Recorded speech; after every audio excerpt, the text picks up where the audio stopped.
Alright boys, I'm doing some PCB layout work to enable me to have JLCPCB produce the PCBs or at least parts of PCBs for my microcontroller or my various microcontrollers for the robot, as well as for the motor controllers for the robot. And so I'm just having them print tiny little flat flex PCBs, which they're going to assemble for me. And they're creating parts of my PCBs, so I'm having them just do a portion. So for example,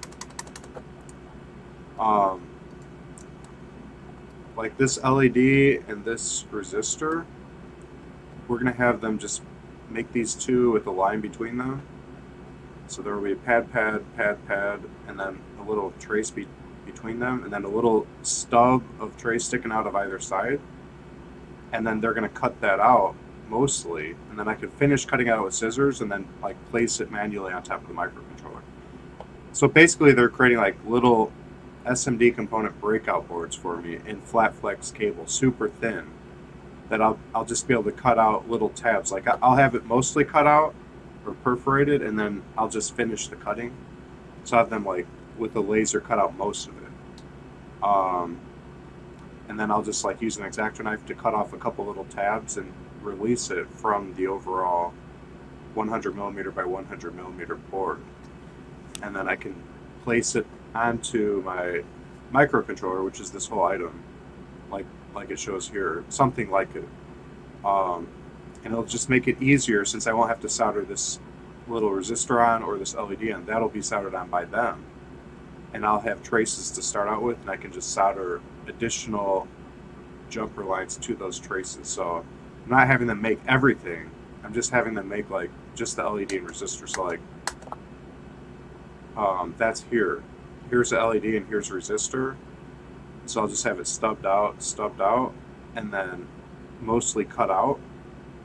And then I'll just finish cutting it out at home with a couple little slices. It should be able to release the whole thing. That's the plan. So far I have, this is a 100 millimeter by 100 millimeter box, and we get to make 5 of these for $15 with their special deal.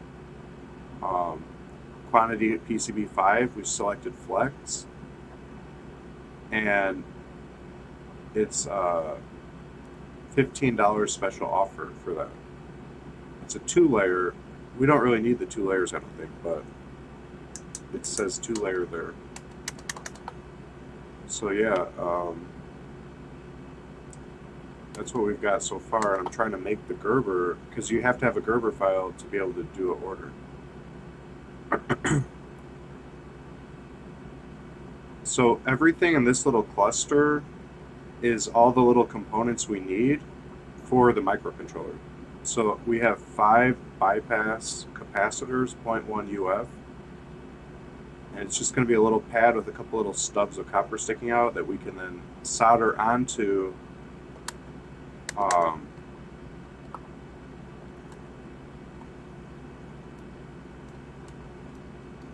here's the little pins of the microcontroller. Hold on.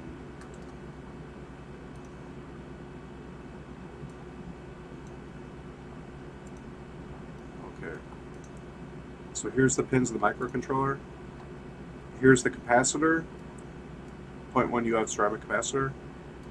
We're going to have a pad here and a pad here underneath it with the flexible PCB we order from them, and then from the pad will be a little trace sticking out, stub, and the same width as this, and then we would just be able to solder that little stub of flat flex with exposed copper on it directly onto these pins. Well, actually, these 2 lines are exposed like up to there because it's flat flex cable is what these represent that are soldered onto the side of here. I hand solder flat flex cable directly to the IC chip of the microcontroller. This is a 2560 ATmega microcontroller. So it's the Arduino Mega style microcontroller. This is flat flex cable with exposed copper, and so this thing will have its own flat flex with exposed copper, and we'd be able to solder directly onto this to make the bypass capacitor nice and close to these pins, but not have to solder the capacitor directly, since I'm not sure that the total width of these is the same width as these. Plus, if it wasn't, we could rotate it and still solder it on, but we could make the width exact if we have little traces sticking out. And then this would already be soldered in, so we would just be soldering in the two little flat sheets. It might be more secure that way. I'm not sure though, but that's the way I'm going with it. So yeah, I've never used Kicad before, but it's a free open source way to make your schematic and then make your PCB layout. I created the schematic first. I'm taking notes. Here's my notes so far if you want to pause it and read through that.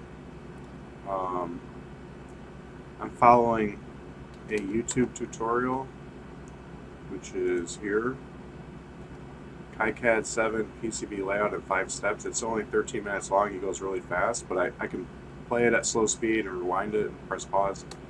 And I've been following along, taking notes as I go, and then actually figuring things out as I go, how to use this program. And this was my original schematic right here.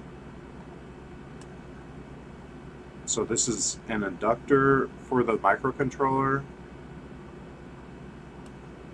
This is the LED with resistor for the microcontroller, and this is how the capacitor is supposed to look with the stub as a bypass capacitor. That's how I want it to be, and then it will be cut out like that, and then I could solder it directly onto the microcontroller pins or the flat flex cable that is soldered to the pins.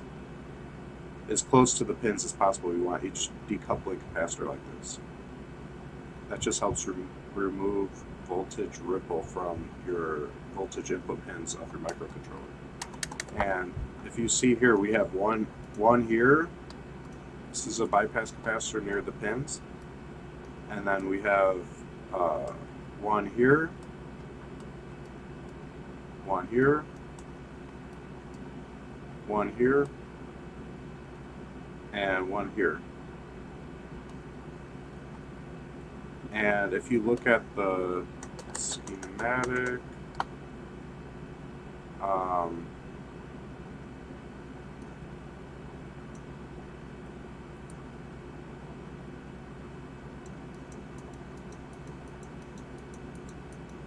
this is the schematic for the ATmega 2560. Each time you have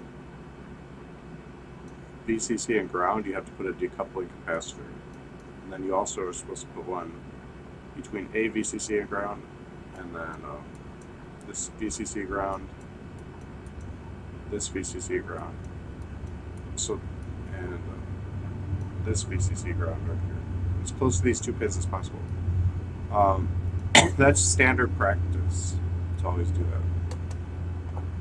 So I got those in here. This is my microcontroller setup. It's kind of like a dead bug style, and you can see all the soldered. We're soldering flat flex cable directly to the microcontroller, and then we fold it under and then fold it across in order to cause all of them to flow in the same direction. We just make folds along the back.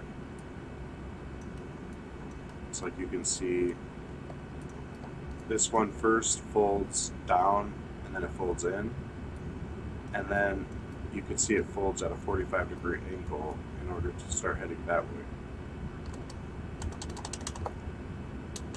So that's how that works in order to get all the cables flowing in the same direction. So that the form factor of the microcontroller is literally just the size of the microcontroller, and then all the cables flowing off of it. And then they just head down, and then they can go to whatever, like your motor controller or whatever. These distances are exaggerated for seeing it clear, but it'll probably be a lot shorter for everything. Okay, so, and then these are 6 pins to program it, which we pulled out. It's the MISO, MASI, SEK, and SS, and the 5-volt VCC, and the ground. So we're gonna have those stuffed out to program it. This is like bare bones, and then this is a capacitor and a 5-volt regulator to make sure it has plenty of power accessible nearby. And then this one is so there's no like loss of power causing glitches. You want to have capacitor always nearby. And then 5-volt regulator takes whatever the input supply is. It might be like 12 volts or something, and it drops it down to 5 volts. And that's all in my schematic too.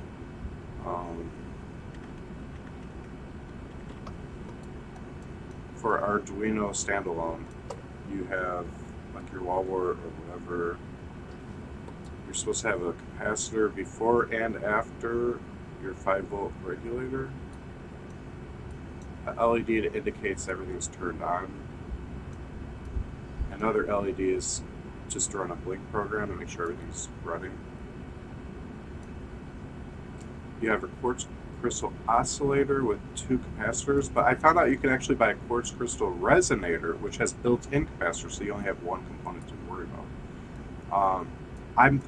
I'm still not sure if I'm going to use an oscillator or a resonator. I might not need it. Those help speed up your microcontroller, but it has a built-in one that's a little slower than an external one, and it might be fine just to go that route. I don't know that I need like crazy speed. Maybe I'm wrong about that, but if my code's really efficient, I'm not sure I do. I just don't know.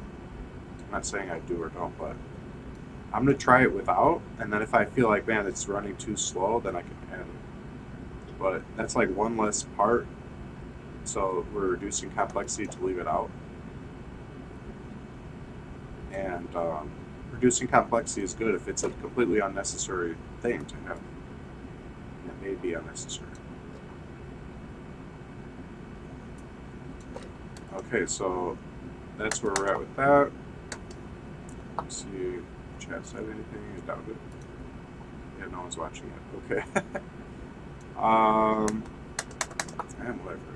Yeah. Okay. So basically, this whole cluster is just for the flat flex that mounts onto the top of one of the 6 MOSFETs that controls a motor. And so that looks like this. Here's the 6. 1, 2, 1, 2, or 1, 2. Oh, I'm not selecting it right. Maybe I'll do this. No. 1, 2, 3, 4, 5, 6. So it's these 6 MOSFETs do the on-off switching of the 3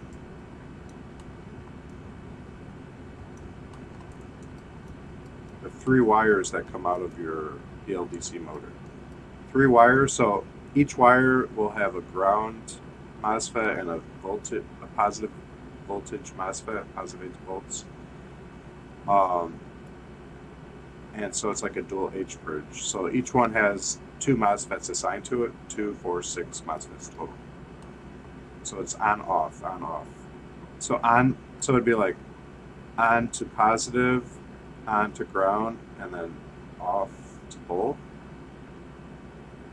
in order to have the first and second one be plus and then minus and then just off to both. And then as you go through the phases, then you'd want to turn this one on and this one off, etc. Whatever. So you're switching up which one is voltage and which one is ground. Only one wire at any given time is supposed to be voltage plus or plus voltage, and then one is supposed to be ground at any given time. So that's how the 6 on-off switches interface with it. And then, because they're not logic level, we have to have a little MOSFET that's logic level. By saying they're not logic level, that means that these big MOSFETs require like 12 volts to turn on, whereas these only require 5 volts to turn on. So our microcontroller attaches to these, which then switch on a 12 volt supply, which turns on these big boys. Microcontroller cannot turn on the big boys by itself without the help of another little MOSFET on top. So anyways, we got the 6 MOSFETs, and all the little components we're mounting to the face of the MOSFET above it, like this. That's what we're creating, little flat flex PCBs that we'll be able to cut out and glue right onto the top of the MOSFET, and then we'll be able to run lines off them that actually tie directly into the pins of the MOSFET, the big MOSFET that they're mounted on top of. So that just saves us from having to hand solder as many components like this one. All these components for them will be part of a package on a flat flex, and we can bend them down and solder them into this stuff as needed.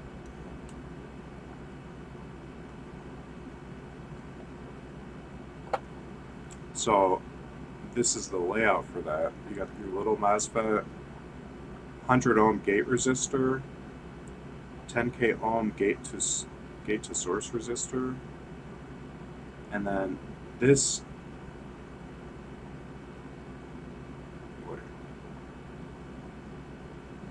then this 10K ohm is a gate to source resistor for the big MOSFET. This is the 10K ohm gate to source resistor just for this little MOSFET. So this one for the big MOSFET actually is right here.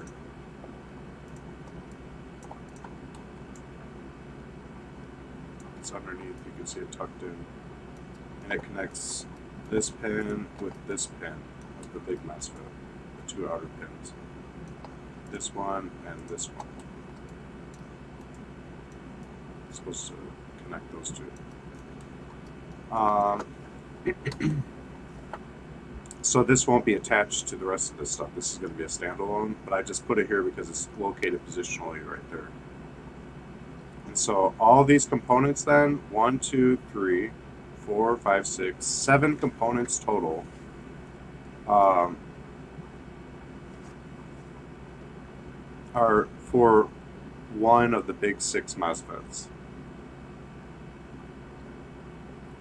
So if it's 7 components per MOSFET and 6 MOSFETs, that's 42 total components per microcontroller that we're going to have printed, not per microcontroller, per motor controller that we're going to have printed by JLCPCB and assemble for us. And then we'll solder them onto and into and glue onto this whole setup, this whole little cluster of parts for each of the 6 that we have.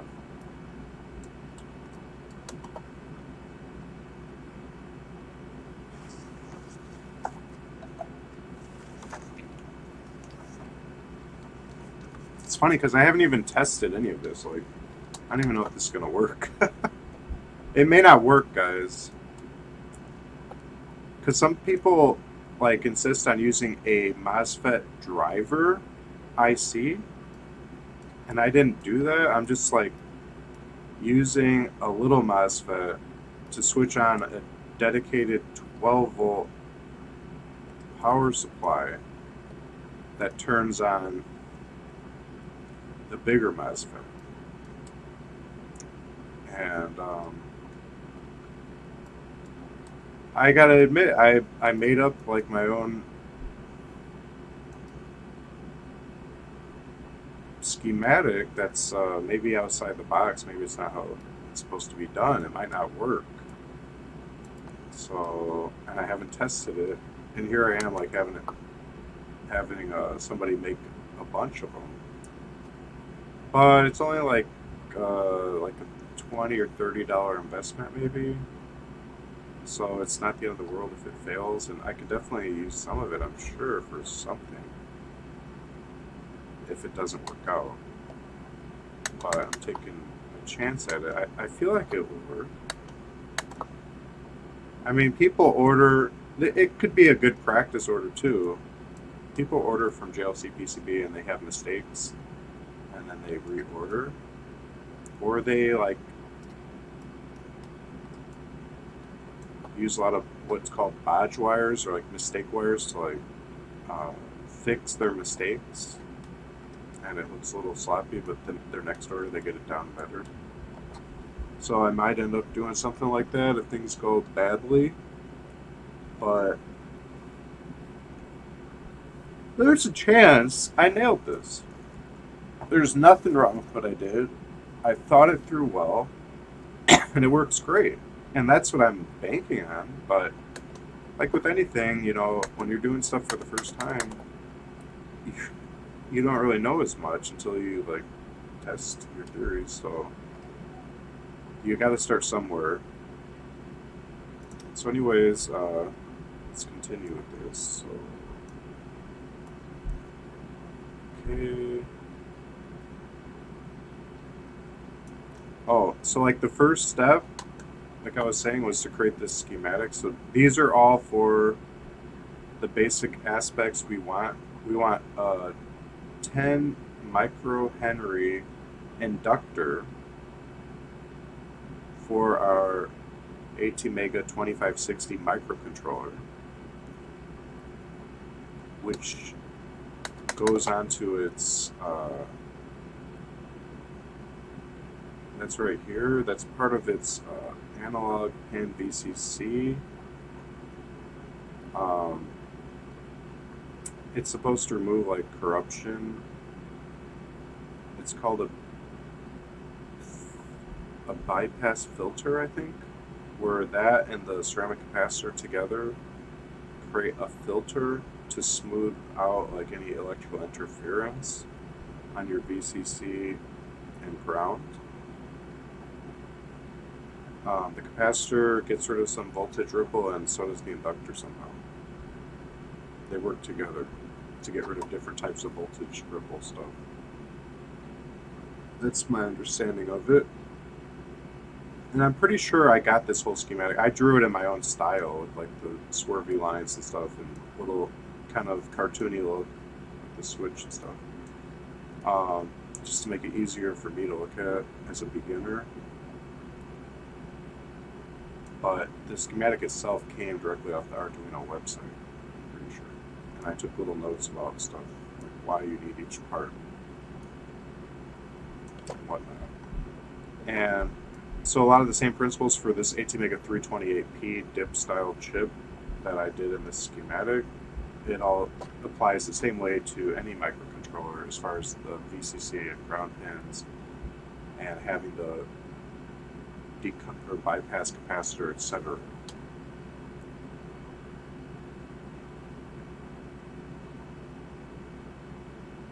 So I was able to use this and not have to write it up again when I switched to a bigger microcontroller, the ATmega 2560. Okay, so this cluster accounts for one of our big 6 MOSFETs. It's all the little components that support that MOSFET. And this little LED switches on when the MOSFET switches on to indicate visually for our debugging purposes, oh, that MOSFET just switched on, so we're going to have one little LED per each of the 6 big MOSFETs. And like same with the microcontroller, it's going to have a LED status indicator that says it switched on, and then another one that's running a blink program all the time. No matter what code is on our microcontroller, it's always going to be blinking every so often, just to indicate, hey, I'm running and working, I'm thinking. It's like a status indicator. So one status is it has power, and then the other status is it is actually running a program currently, and it's not stalled out or something, so that will be a little flashing one. So it's going to have 2 LEDs that each have their own meaning for debugging purposes, just to make sure everything's looking good. And this LED is to make sure everything's looking good with the motor's actually turning. You'd see these LEDs switching on for each of the 6 big switches that handle the actuation of the rotating magnetic fields of your motor.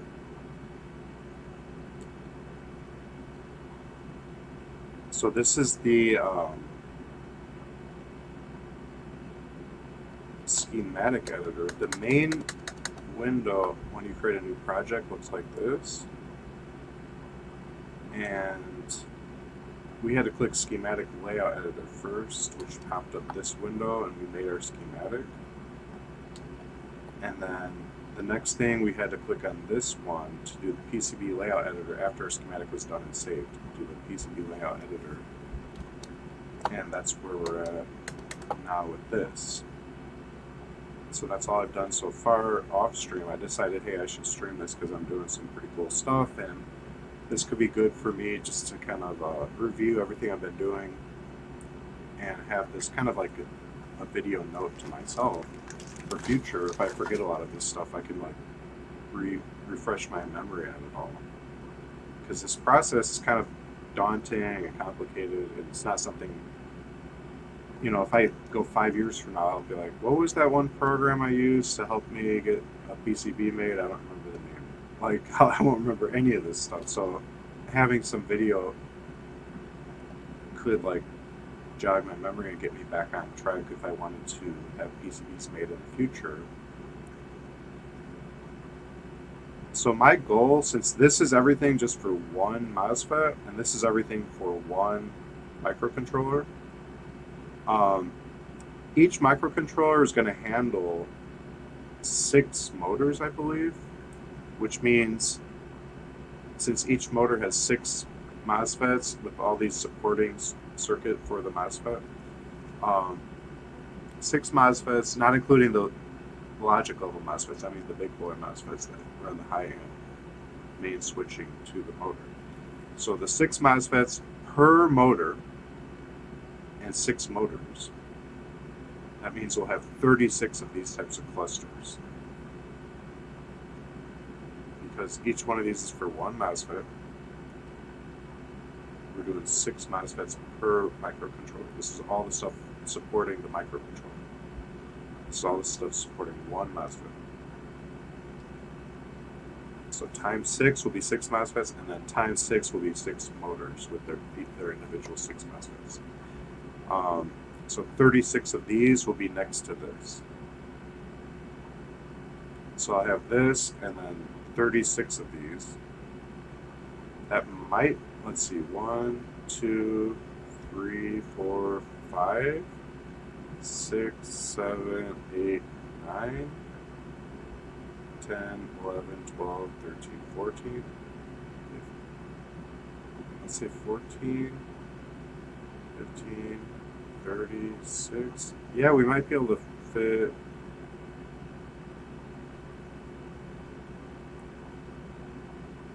Maybe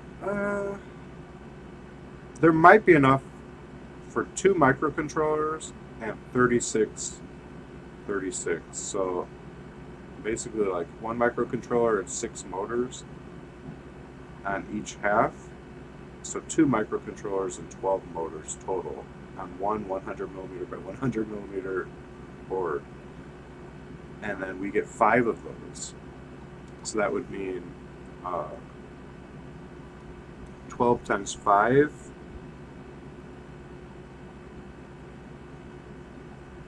would be 60 motors, and 5 times 2 would be 10 microcontrollers and 60 motors for a little order of $15. And we're going to have like 300 motors, so 60, 120, 180, we'd need like 5 of these orders to do the entire robot. So we'll just do 1 order though. But this will be a 5th of the total robot project as far as motors and motor controllers. A 5th knocked out with just one $15 order. So that's huge. And like I said, if it's we said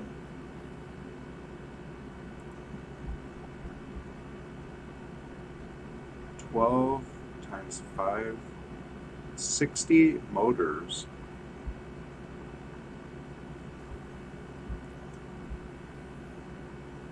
60 motors for $15. 15 divided by 60. That'd be 25 cents per motor to have them do all the work of all the little support components here, doing all that soldering stuff, and all of that. That's a lot of work because each one is like 10 minutes to like set up to solder one component, get out the component, set it into place, tape everything off, get in my thimble for my thumb that prevents my thumb from getting burned. When I hold things into place with my fingernail, and then I solder it with a magnification visor on my face and good lighting. It's like probably averages about 10 minutes per component right now because I'm kind of slow still. So if it's 1, 2, 3, 4, 5, 6, 7, that's 70 minutes, and then 1, 2, 3, 4, 5, 6, 7, 8, 9, 10. And that's 100 minutes. It's like almost 2 hours to do that. And a little over an hour to do that.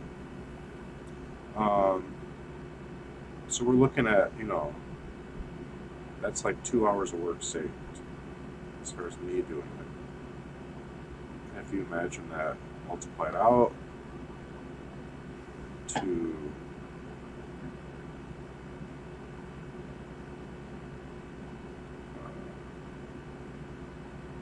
said 6. There's 36. 6 motors with 6 microcontrollers each. That's 36 total 36 total MOSFETs paired with that one microcontroller. And then we wanted 2 of those per 100 millimeter by 100 millimeter board.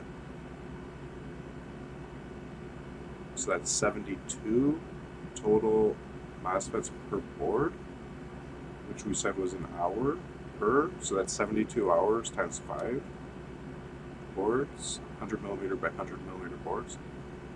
72 times 5 is 360 hours of work.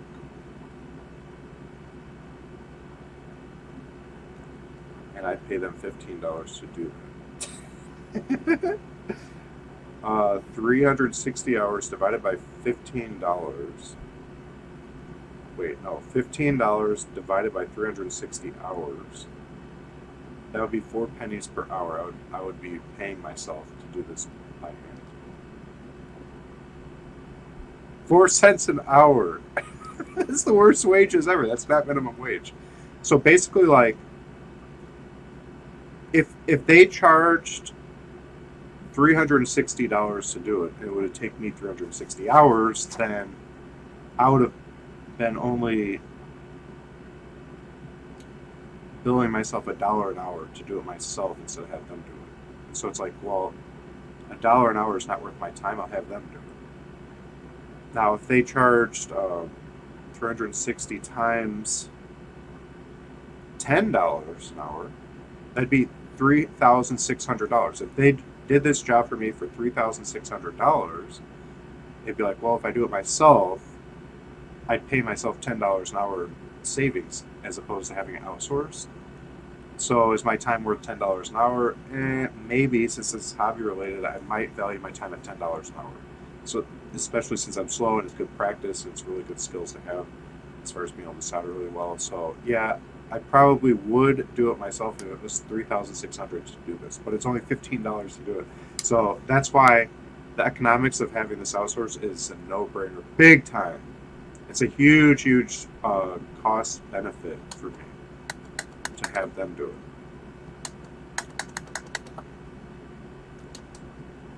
Okay. So yeah, that's pretty cool to know that those figures are interesting. All right. So far I've routed these. This is the little route tracks button right here. I clicked on that, and then I was able to click from here, and then click again. I clicked from here, clicked again, clicked from here, clicked again. This is the drain pin of the little logic level MOSFET. And this is the gate and the source. This is the 10K ohm resistor that is the gate to source resistor, and then this is the gate resistor.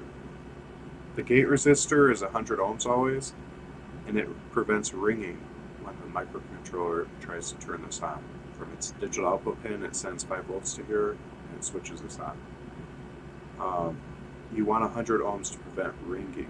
That's what ChatGPT said. ChatGPT is the one that notified me that gate resistors are even a thing. I've never heard of it because I have no formal training, and it wasn't ever mentioned in a YouTube video about electronics that I saw. So ChatGPT really helps me know about stuff I need to know when we discuss these things. He's my main teacher pretty much. Okay, so we're going to click on this route tracks button, and we'll route this track. This is my other ringing prevention resistor. This is another 100 ohm resistor. You can see 100R. And the other end of this one should come down and like this, and then it will tie into the right hand leg of the main, or the source pin of the main MOSFET that all this is mounted onto, the big board MOSFET.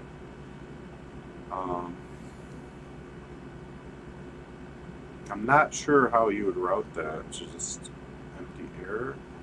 I might have to just place a pad. I don't know how you do that. Just draw a little pad, I guess.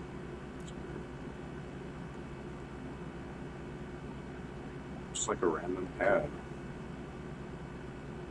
Yeah, we could do little pads which will act as mounting pads to solder, to dead book solder our nickel strips onto, to then send off the wire to wherever we need it.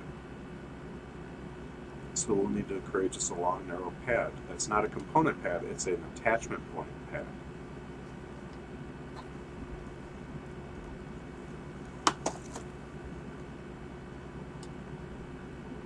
It's funny, if they're going to actually silk screen this, we're going to have all these overlapping stuff because we're trying to cram everything together real tight. It's going to look ridiculous. You won't be able to read much. I mean, you can kind of figure it out, but there's stuff that overlaps, especially in this area. But I'm okay with that because we're trying to... Okay, so it's $15 to have 5 of these made, right?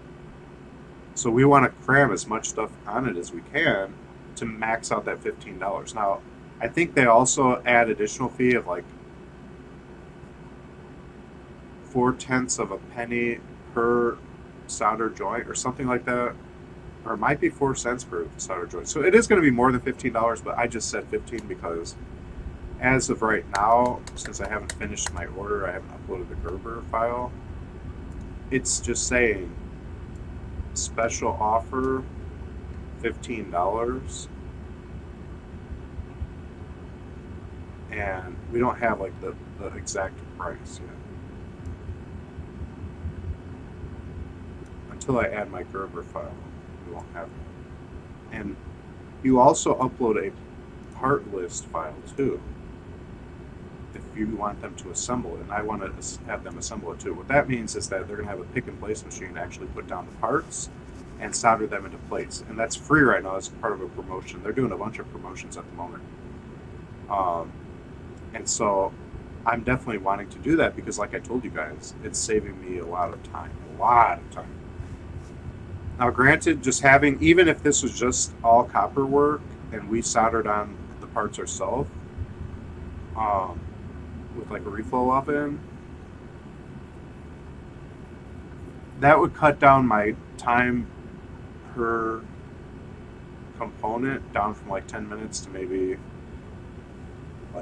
2 minutes or 3 minutes on average per component, just because they did a lot of the other stuff. Like I don't have to cut out little strips of wire to connect each thing and hold everything in place and tape it all down. Like everything, all the attachment points and pads are already set up for me, so that saves a lot of time compared to dead bugging out at that. But to have them also put in all the components is going to save me even way more time. And that's a big win. That's a huge win because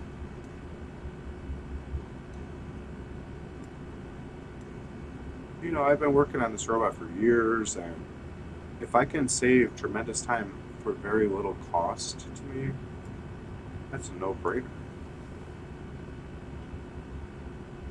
Obviously, the sooner we have progress on the robot, the better for the project, for morale, and also for fan support.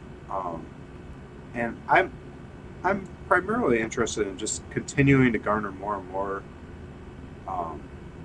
fan support in the form of this is exciting, I'm rooting for you, good job, and then also more interest in the project means more suggestions like, oh, what if you did this? Oh, you messed up that part. Like people kind of inputting more, just getting more interaction. But I won't lie and be like, oh, I don't want any type of funding. No, if there are people that have disposable income that are very passionate about robotics and they see big potential in what I'm doing to just kind of innovate and improve the field in general with my contributions, however small, little things that I brought to the table through clever, creative thinking and just diligent work over the years, and just being a creative individual. There could be people that eventually, if they begin to take my project seriously, they say, you know what? Yeah, I'll give them $10 a month or whatever on his Patreon, or I'll give them a one-time donation, or it could be more money. Who knows? Like you never know. But that would be just fun to have financial support for the arts. It's like the art of robotics, Art by Robot. And so having patrons in that way would be enjoyable, and it would make this hobby of mine more of a job that my wife could get behind, my family could get behind, because if they think, oh, you're never going to finish this project, it's been so long, you're just wasting time or whatever, which they don't think it's a waste of time because it's obviously using their mind and developing cool skills, and so they're not like completely scoffing on like the value of like learning technology like that. But as far as them thinking I can pull this off, they're not on board with it. They think I'm going to fail. They think proof of my failure is that it's been taking so long. So surely I'll never achieve these types of lofty goals because it's taking too long. So they don't like believe in me in that sense.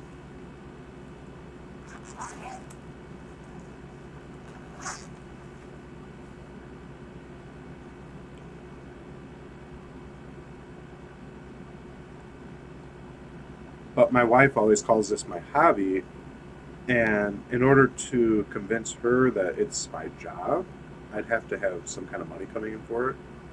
And actually, that's not uncommon. Like, there are researchers and stuff who will build robotics and stuff and be funded, and they get a salary, and they're funded by grants or by patrons. In the case of like a YouTuber, they might have a lot of patrons on Patreon that support their continued development. Like Will Cogley, at the end of every video, he's developing like robotic hands that are simpler than what I'm doing.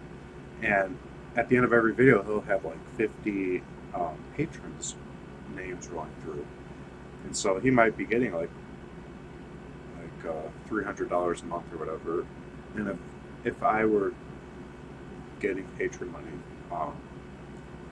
my wife would just generally be like, wow, okay, so this is more like a paying thing. Although I doubt it, like pay for my time, like $10 an hour. It'd probably be like 50 cents an hour compared to all the hours I put in. Unless if one day I got like an actual grant or something from a university or from the government, whoever gives out grants for this type of stuff. which could happen, but usually, from what I looked into, that's given to people with PhDs behind their name. They're the only ones that really get grants. If you haven't had like that type of formal education, it's probably very unlikely you would get a grant. You just wouldn't be qualified. And it takes a lot of time to write up grant proposals and stuff, and that would probably not be worth pursuing because the odds of getting it would be too low. That's like, let's say it took me like 20 hours to like invest my time to get the grant, but I'm actually investing 20 hours for a 1 in 1,000 chance of getting a grant. And if my 20 hours is valued at $50 an hour, that'd be $1,000 I'm paying for a lotto ticket that might get me a $100,000 grant. But that $1,000 to get my lotto ticket for a 1 in 1,000 chance to get $100,000, that's not a very good use of time. Like, that's not very good chances, and that $1,000 worth of your time does not come back to you. It's just gone.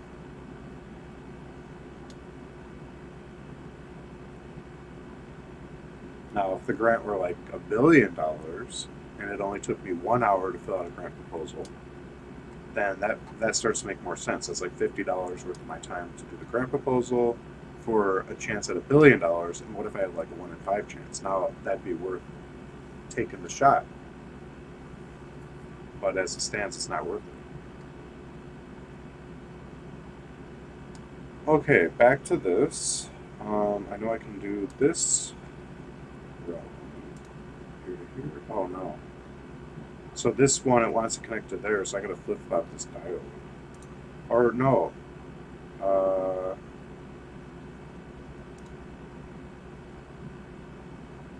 I can actually flip the resistor. Okay.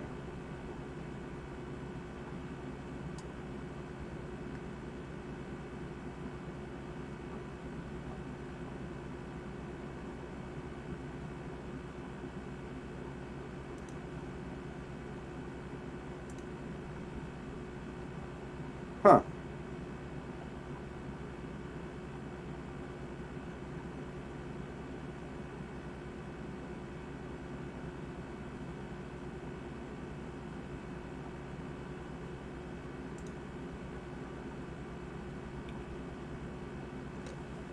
Okay.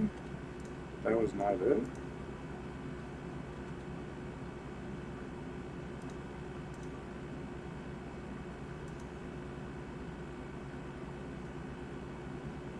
Um,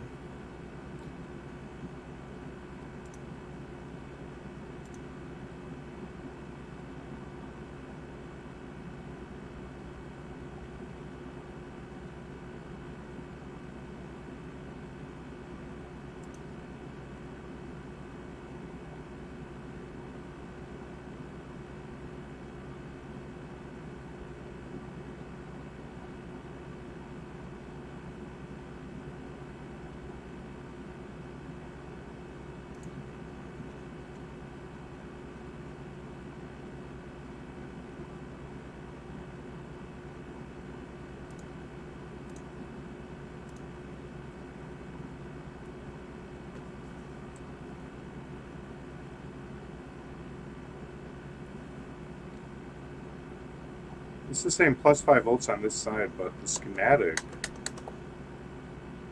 I put the plus 5 volts on this side, on the left side. Then why'd they have the plus 5 volts on the right side? So it seems like when they transferred it, they had it flip-flopped compared to what I had on my schematic. But I guess now it's correct. So I had to rotate it. I press R to rotate after I select it. So the little pointer select item tool, you click on the edge, you press R to have it rotate 90 degrees, and you just keep rotating until it's the way you want. Okay, so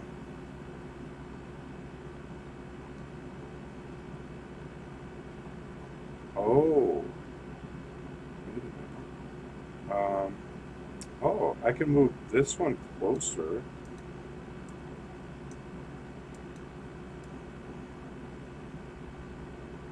Like that.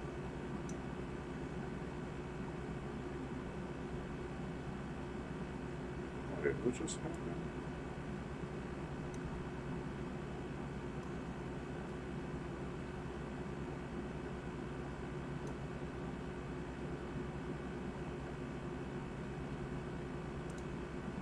Uh-oh. That's weird. Huh. Wait, what? You could just move this anywhere?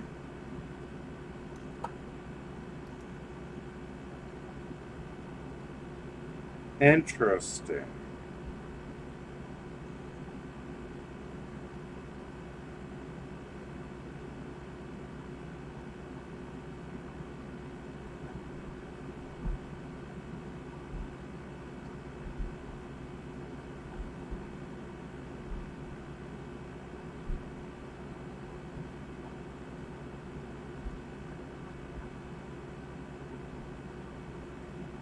I'll delete it.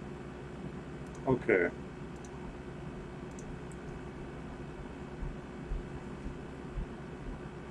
And then the ground. Oh. Huh.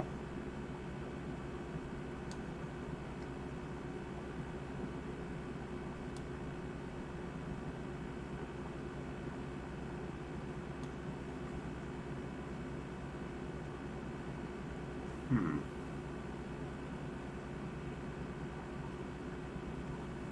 You know what? This one and this one.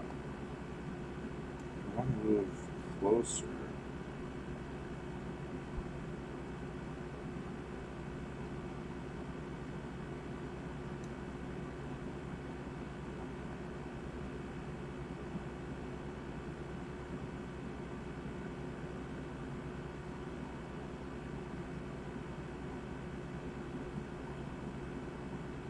Let's see, 1, 2, 3. I'm counting millimeters in total height we have. So starting here.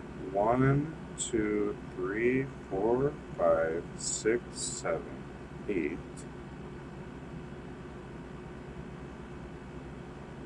9, 10, 11. 11 millimeters.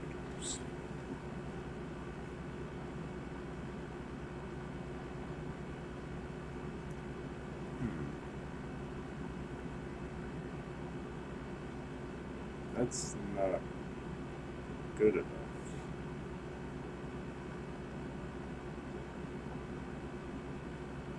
Huh.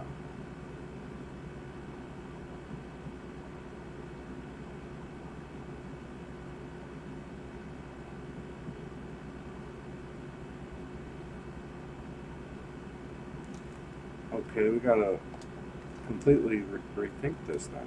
It's way too tall. That's assuming.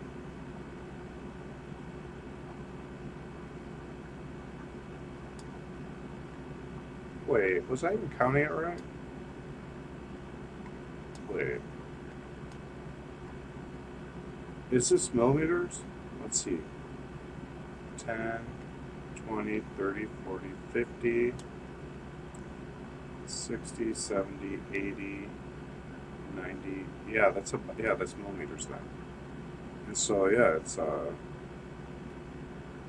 2, 3, 4, 5, 6, 7, 8, 9, 10, 11. Yeah, that is about 11 millimeters. We want the total height of this thing though to be under 5 millimeters. Ooh. Oh, the bottom, the horizontal one at the bottom, this one can be past that, but just the vertical one, well, yeah, the vertical one we want to be at the edge of the MOSFET. So we want to to stop at the edge. And MOSFET is 5 millimeters tall. Okay. 1, 2, 3, 4, 5. Oof. So then these guys can't even be here at all.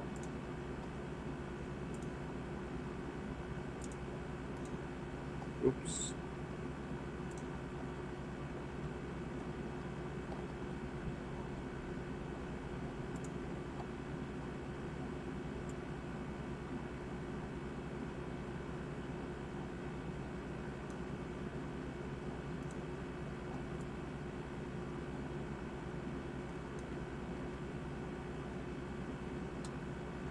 Nice, I rotated it.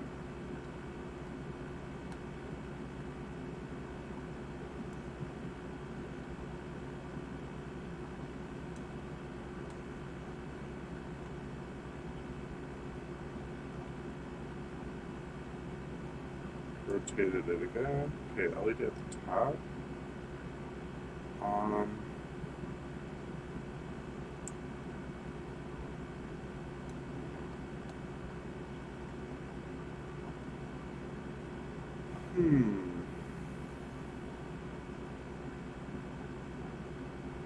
LED at the bottom.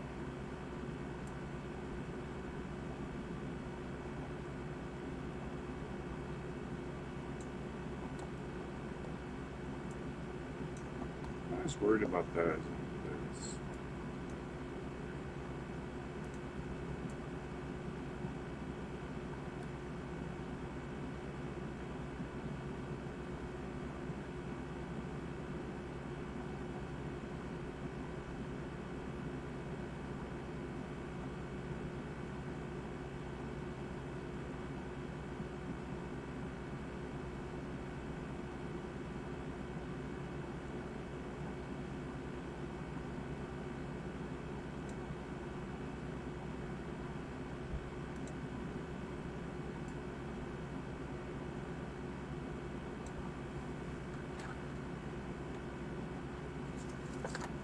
Huh. It's funny when you draw the little trace line and then you start moving stuff again, the trace line doesn't move with it. It's not like a smart trace line.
All right, so I got the logic level MOSFET up as tight as the corner as I can, and one, two, three, four, five grid spaces. This would be the bottom of the MOSFET, so the MOSFET kind of looks like this. How many wide is it though? Let me see. The MOSFET that it's going to be mounted onto. Okay.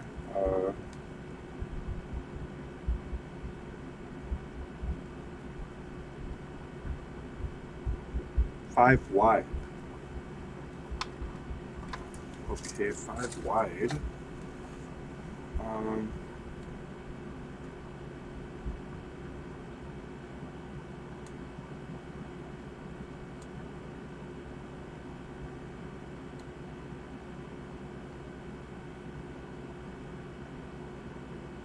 One, two, three, four, 5. 5 wide. Oh my goodness. What the heck, man?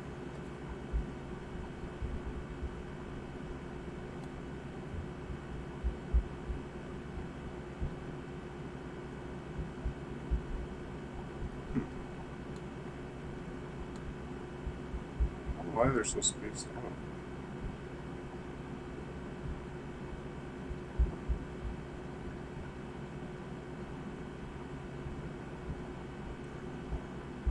Can I move this? Like, do they let me like overlap this much?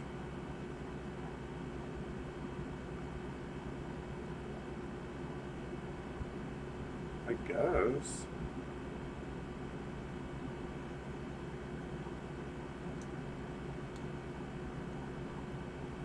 Can you have like pads overlap and stuff?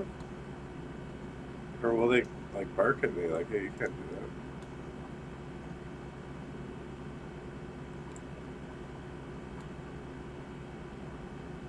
Wait a minute. What is this little guy doing?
That square shows the size of the MOSFET it's mounted onto.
Hey, Spectre Dave. Hey, Mike.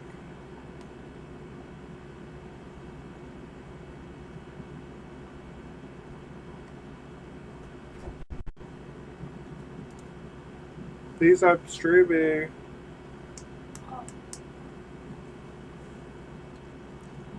Okay. Okay. Whoa.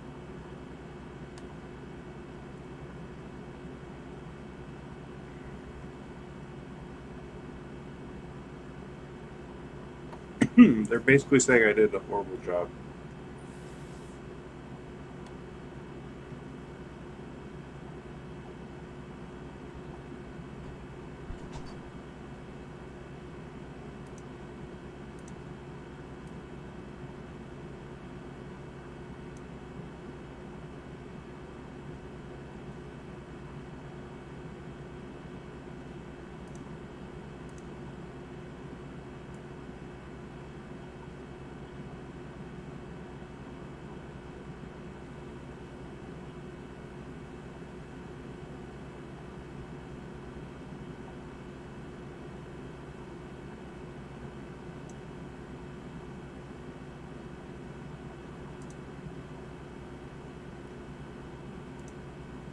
Who made the arrows? They got made when I did this thing where it was like perform design rules check, and then I ran it, and the arrows showed up. Now I only have 4 errors. Courtyards is like the space they say they want to put down my part,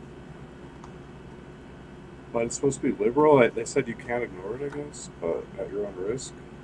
The pick and place machine, I'm hoping, doesn't like knock things out of place. I don't know what will happen.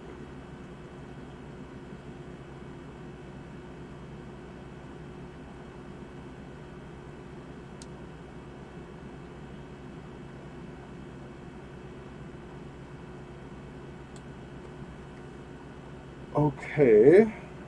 Um. hmm,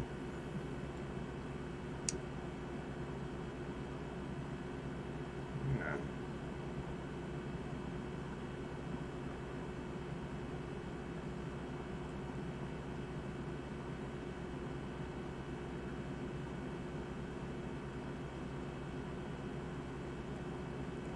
It's not going how I planned.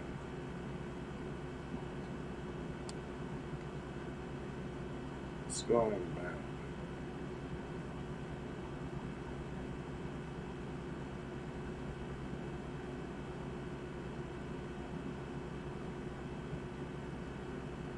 Huh.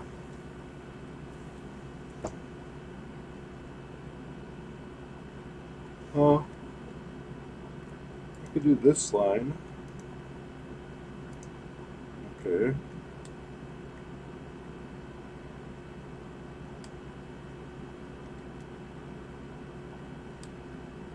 Um.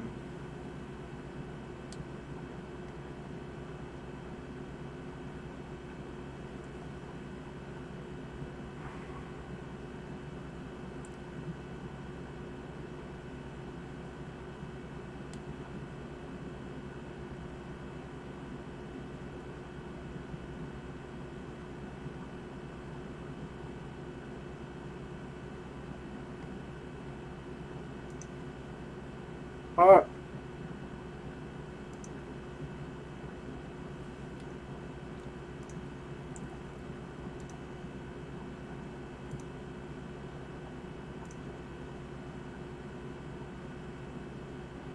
Wait.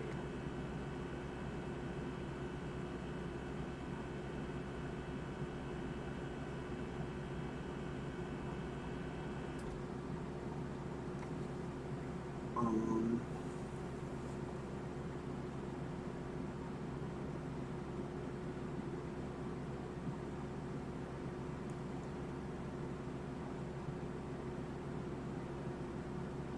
Okay.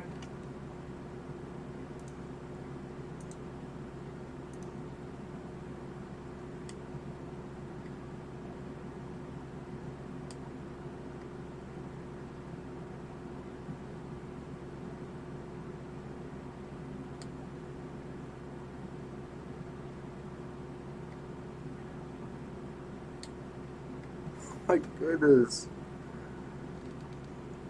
Oh, man.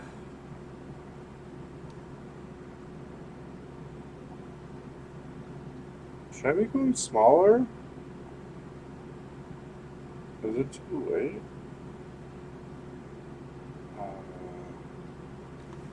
Can you change the size of it at this stage? Let me see.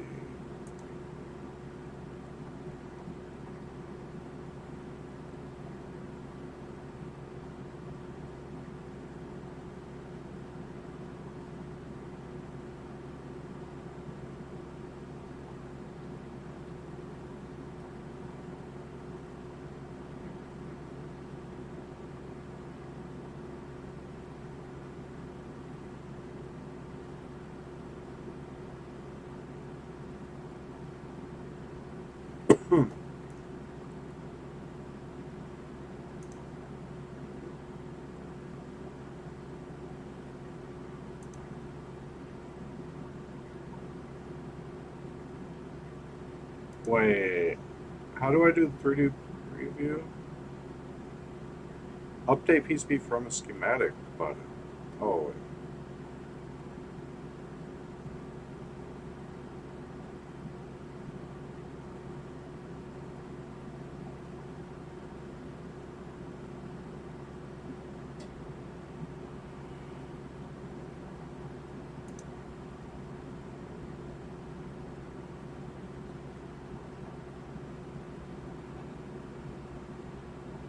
3D viewer. Ooh.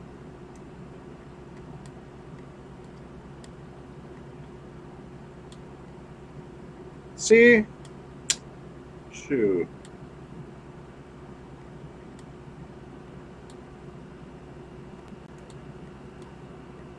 That looks legit. Interesting they didn't draw my little square on it.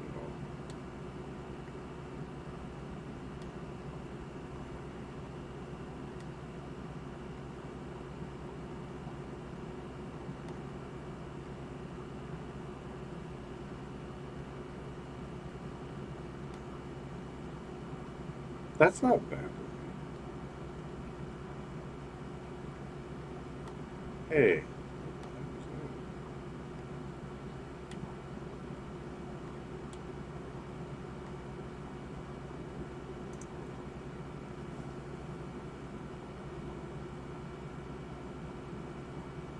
This is a circuit for the robot, correct? All these components. What the heck just happened? Where did the 3D viewer go?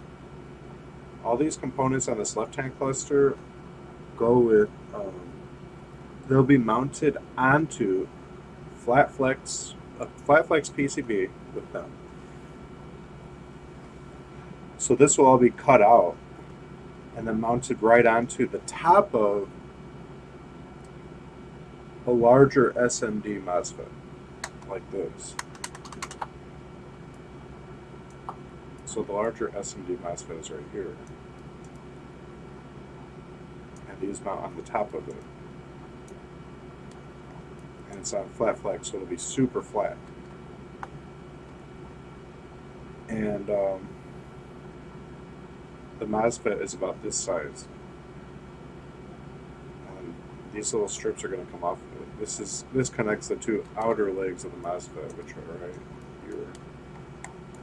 This one and this one.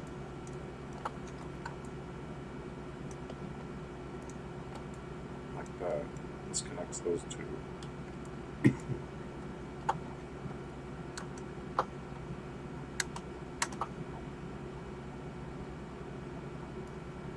But I realized that it takes me like 10 minutes per component to solder it, and I just did the math earlier in the stream. It would be like 3,600 hours to solder all of these things at my current rate, if that's the average component time. Or it's like, I could also pay someone to do it for $15, so that's way better since I'm so slow. Ooh, I didn't know you could rotate it. That's pretty cool. Yeah, so they're saying this stuff is too close. I'm like, my butt, man. I soldered this stuff this close. That's not even that close. Ridiculous. They're not that close.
Huh. Yeah. I only got 4 hours of sleep. Struggling. Okay.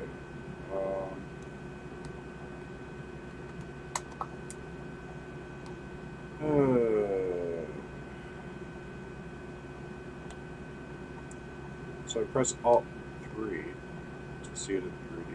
Got it. Okay. So now what? I wanted the top of the LED to like go around this stuff. Hey.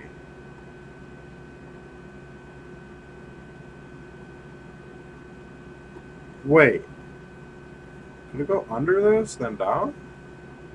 Can you do that? Nah. Okay.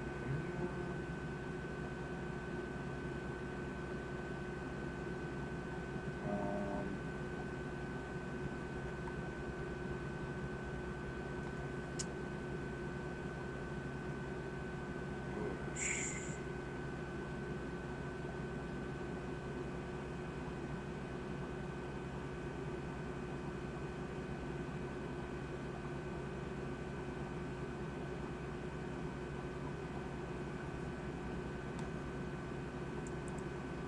can you insert a random pad anywhere?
What?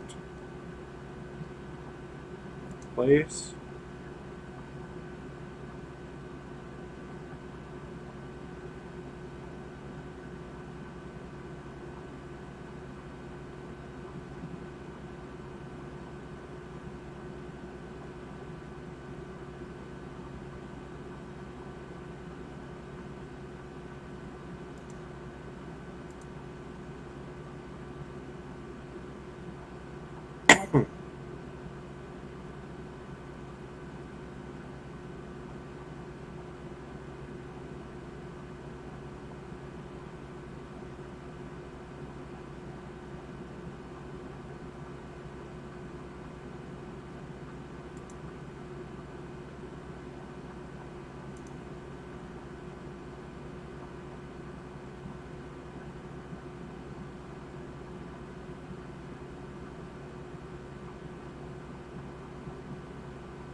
diagram's a mess? Well, it's because they're trying to like add all this text. They don't need to do that. That's just how they do it. There's no like smart bouncing around the text like with arrows pointing at the stuff. I'm trying to have the stuff in a certain size, but then this extra like the Q1, the R2, like it's just putting that stuff there. I can't control it, or I can. But should I move that? I guess I could move it.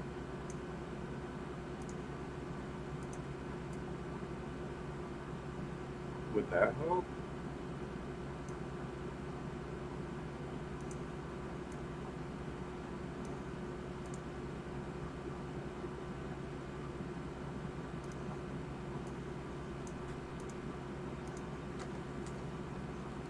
Oh?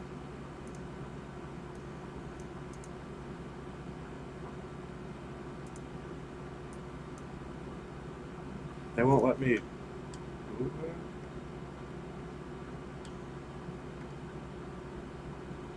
that? Um,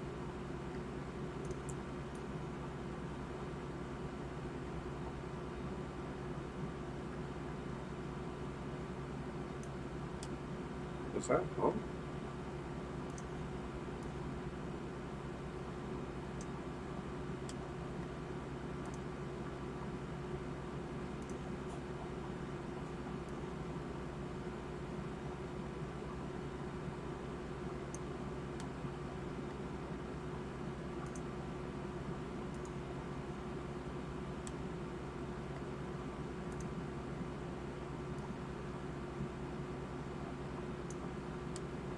I guess that's not looking as bad anymore. I moved all the stuff.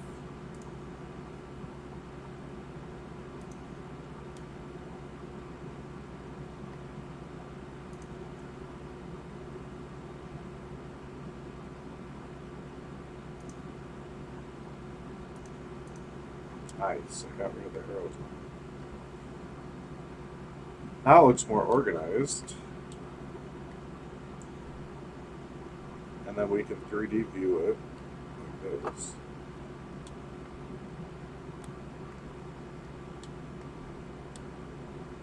Okay. R4. R4 is way out here.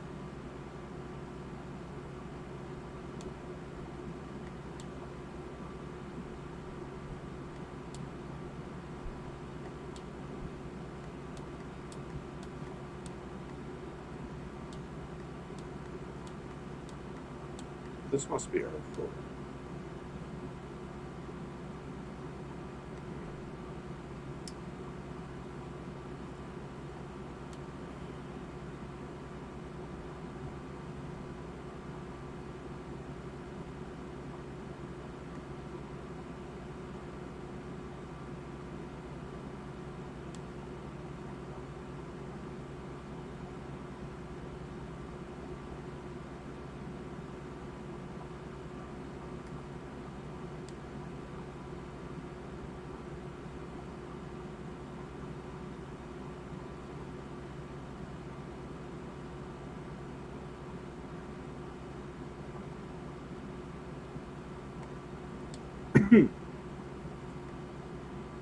It's getting close to what I want. I want the top of this LED to like come over and then down. I guess you could just do this too. That'd be fine. I can even rotate him then. Let's do that. Okay. That's fine. Do this. And we'll do this to this. Oh, I still want to know how to... That's fine.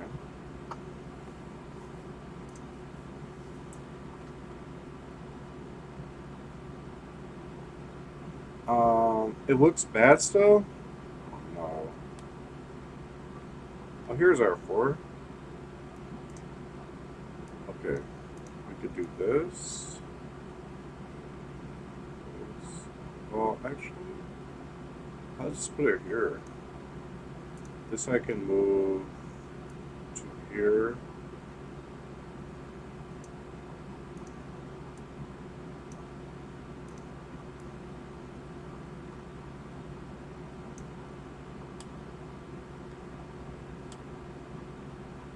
I mean, all these labels, like, I took them off the board basically. We don't need this stuff, you know?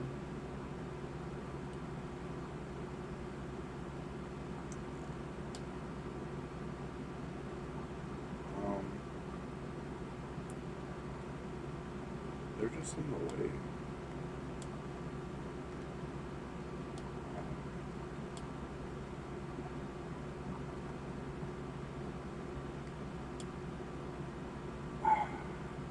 Okay.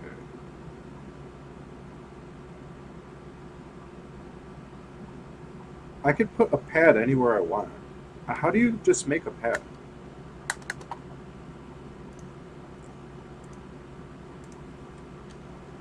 Okay.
Okay.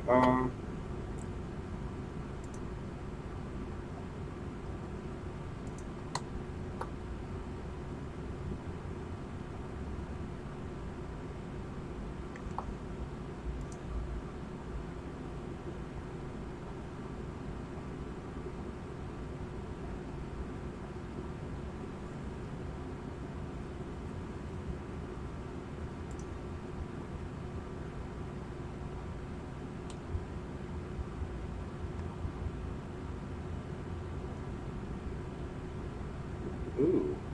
I guess I'll maybe make it a footprint here.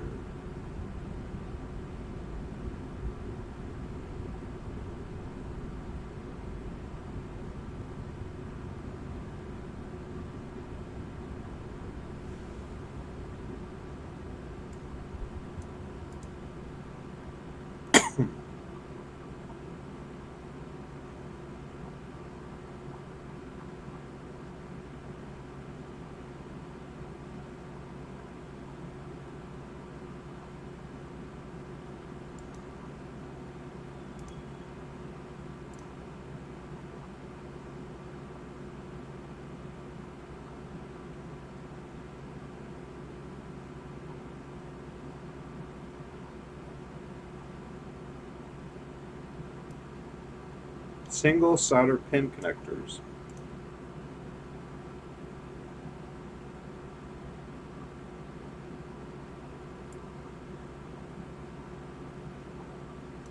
Wait. Solder. That sounds through holy though, right?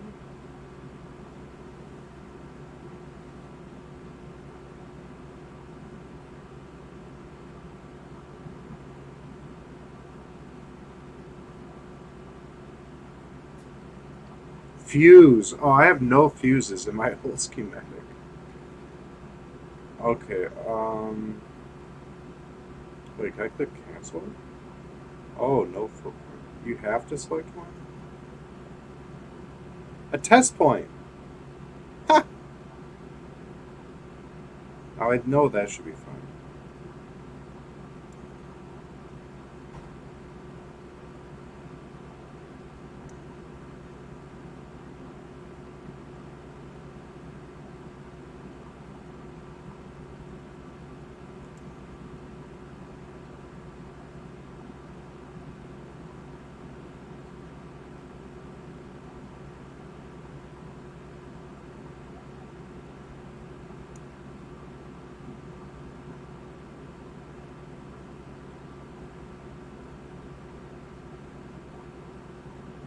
SMD rectangular pad as test point. Square. 1 millimeter by 1 millimeter.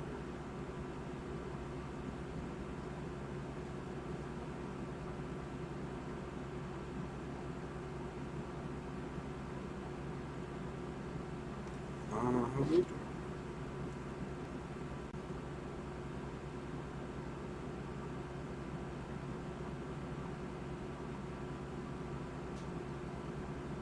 Maybe 1.5 millimeter should be fine.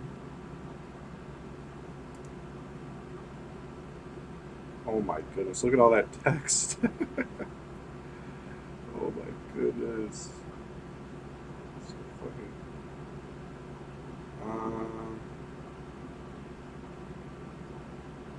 Yes. Nice. Oh, we're getting somewhere now, boys. I know what to do. With that, like, now it's game over. Okay. Um,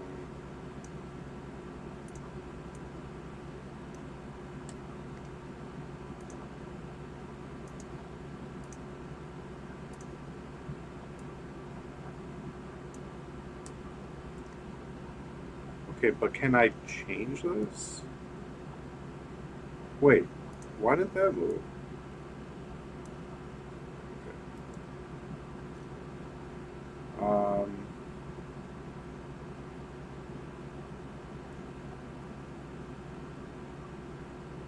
Oh, what? Can I, like, scale it and stuff? Huh.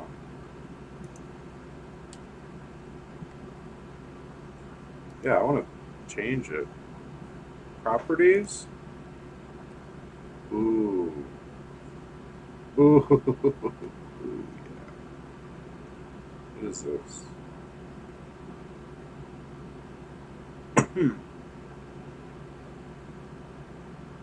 In the Y direction, we want to scale it.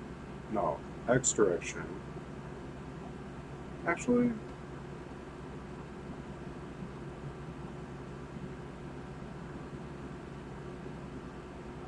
yeah, X direction.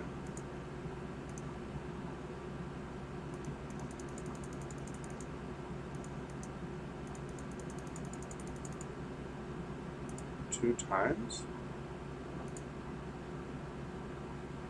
What? Did nothing happen?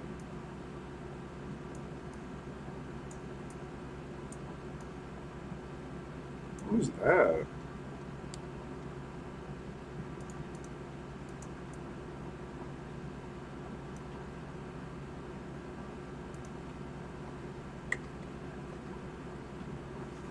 What happened? Nothing.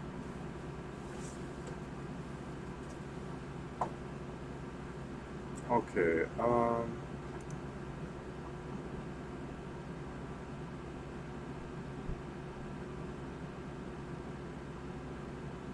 add dimension.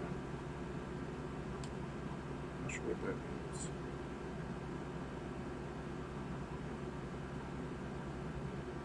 Open footprint editor?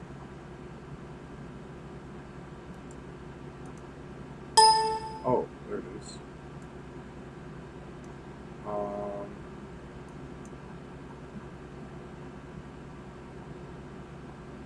wait.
Oh boy. Test point.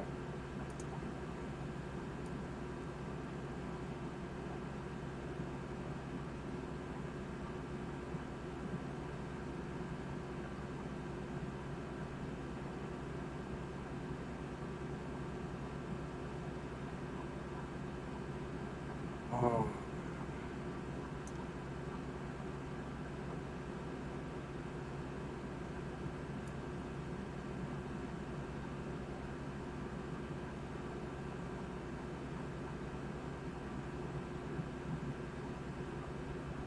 Completed goal.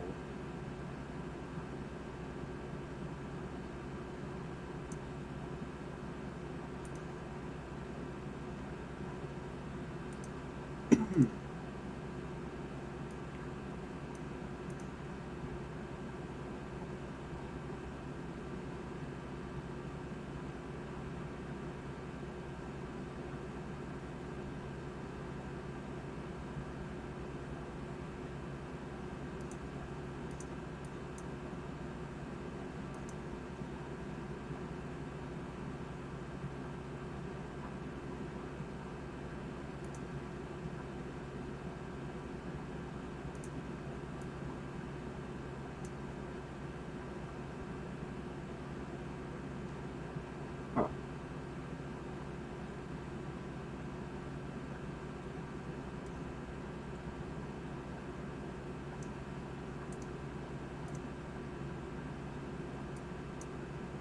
I'm not having any luck right now. This is not going good.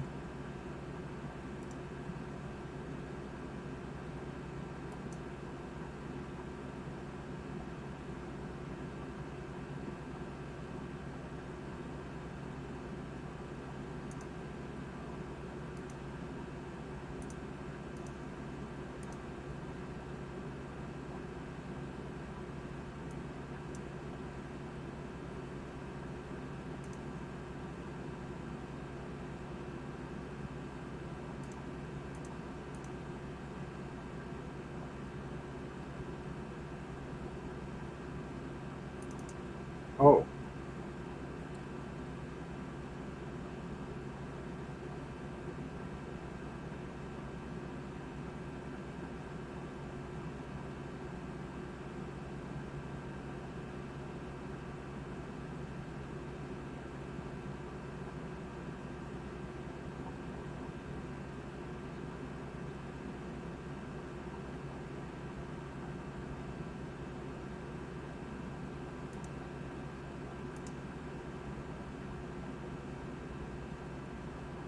Wait.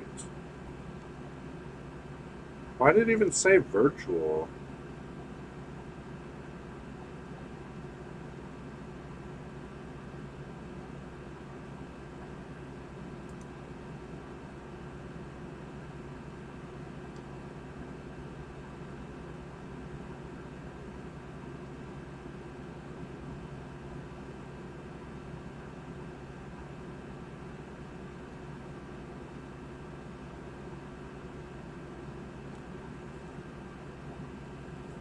Oh man.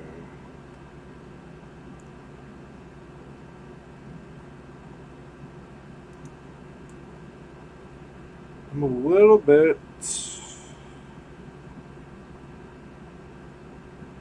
not impressed, actually.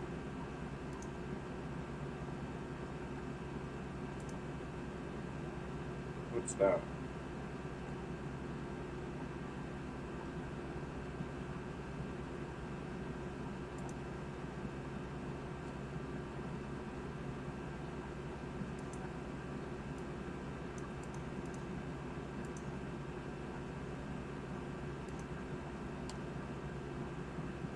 Huh. What is that? What am I doing?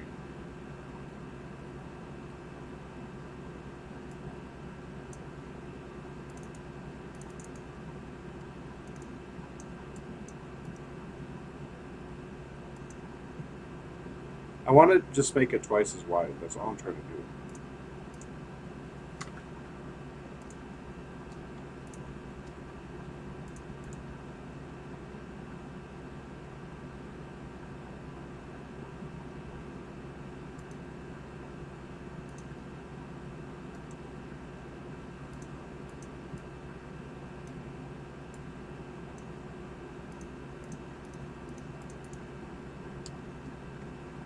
Alright,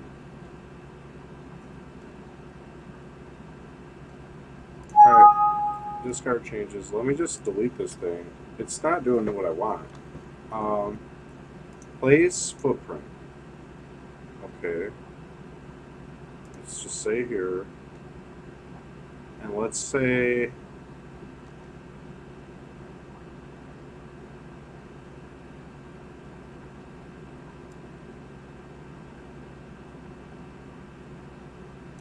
how did that one guy do it?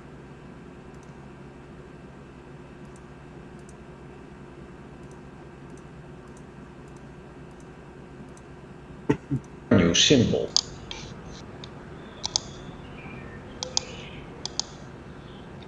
And now we select the footprint for the USB. Double click for the footprint.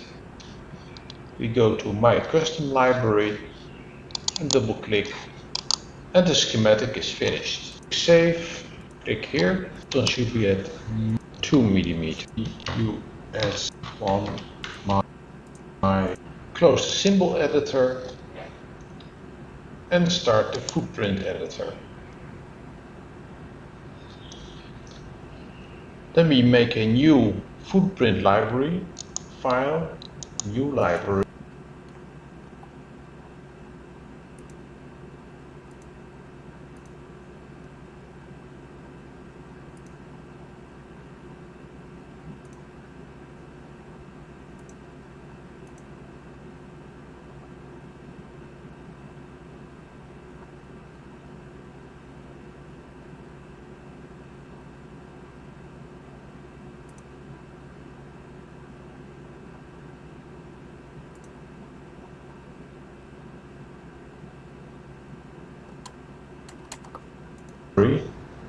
Global, and we call it on my custom library dot pretty.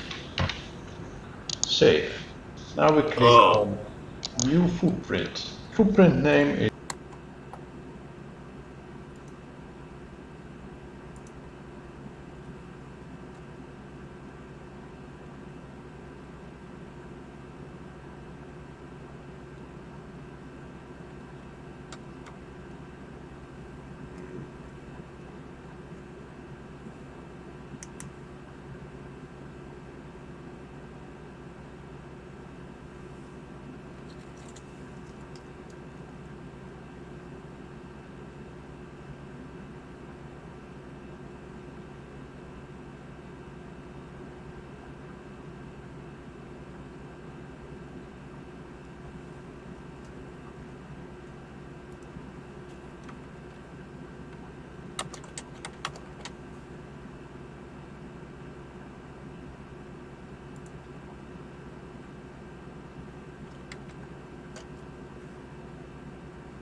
is PCB USB connector, and the type is SND.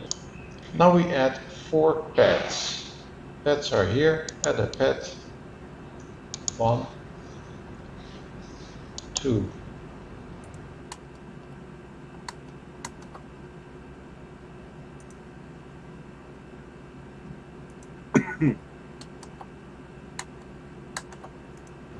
Three, 4. Now we can edit the position and size of the pads. Double click on the pad. This pad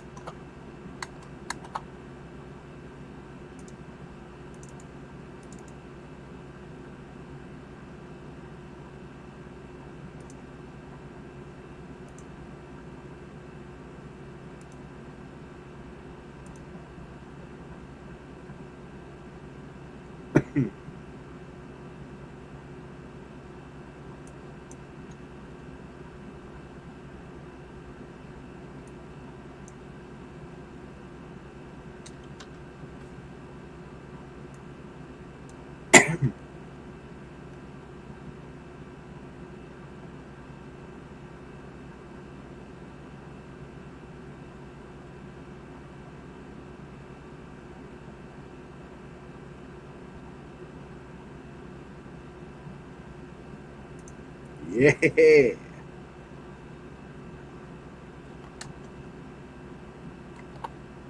It needs to be 7 millimeter times 2 millimeter. Okay. This pad is 6 by 1.5 millimeter. This one is the same, 6 by 1.5, and again 7 by 2 millimeter. Now we position the pads. This one should be at minus 3.75 millimeter. This one should be at minus 1 millimeter, 1 millimeter, and 3.75 millimeter. Then we add the silkscreen text USB. Select silkscreen, click here, USB. OK. And we add a keep out zone for the components. Also there we use silkscreen and we draw a box of 5 millimeter. Click save and the custom footprint is finished. Then we start the schematic editor and we place our new symbol.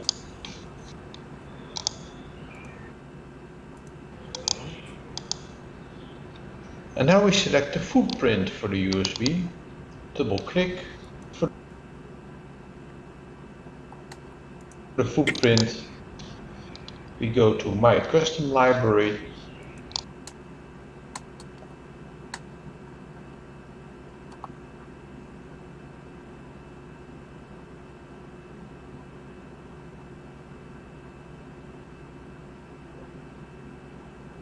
Oh, I gotta save this.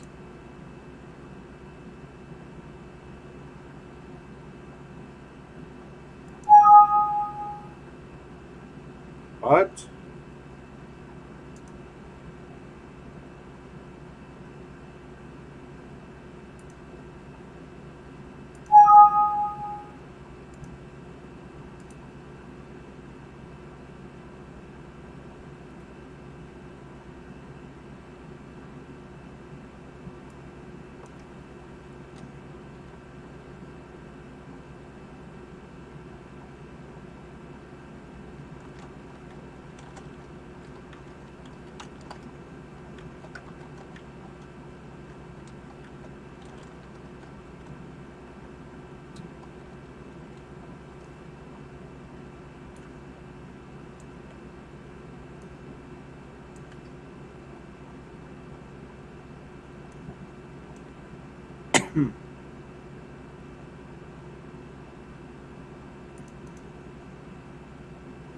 Nice. Okay. Now I can come back to here.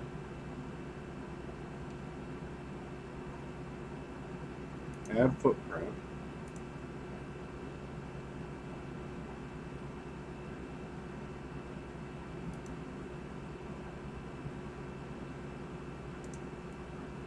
Okay. Oh, we did it, boys! Oh man, that's so nice.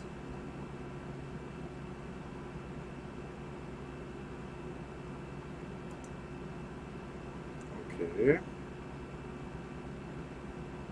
And let's see. Duplicate.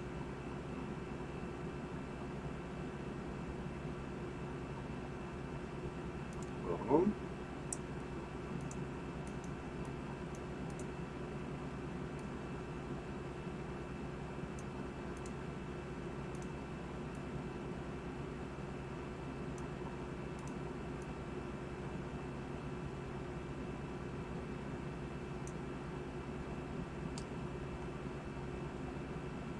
Oh. Okay.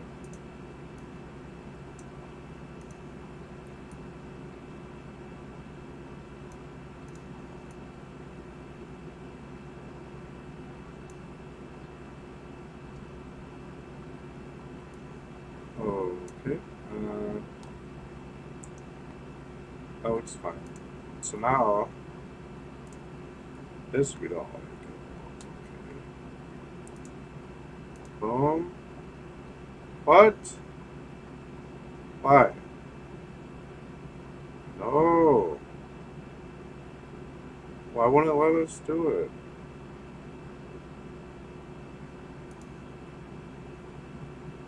These guys, man. Okay.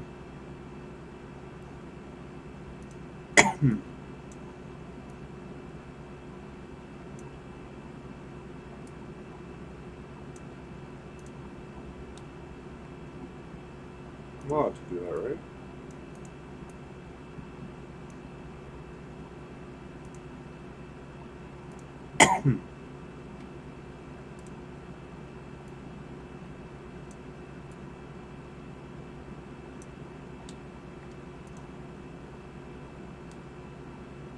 All right. Oh man, we're cooking with gas. Oh. Um.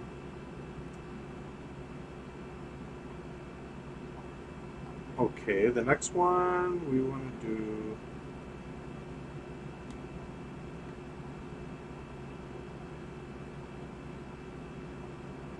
Well, let's see.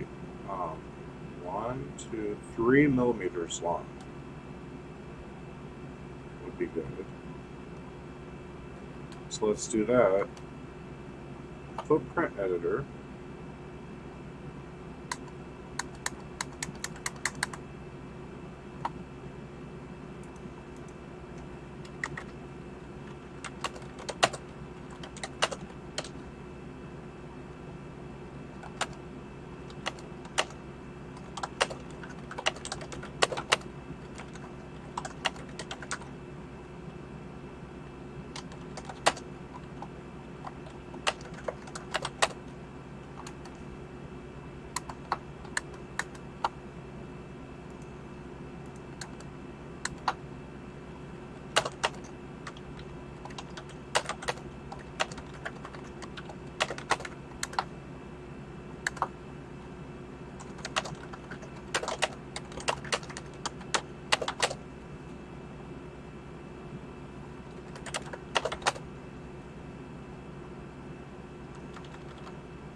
Okay.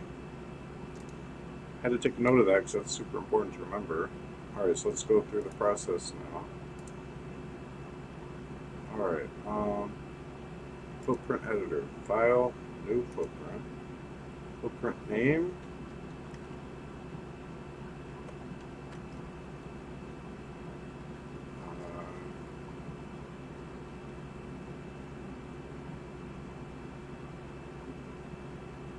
So let's go 2.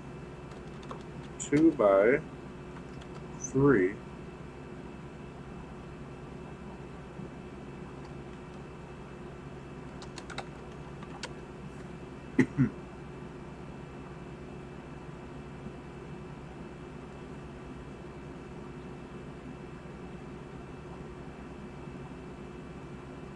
That should be okay, I guess.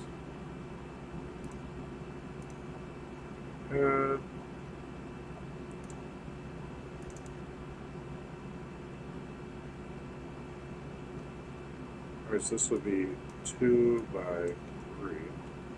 Although we want 2 by 3. Okay. File. Save. Save. Now, it's saved in my library.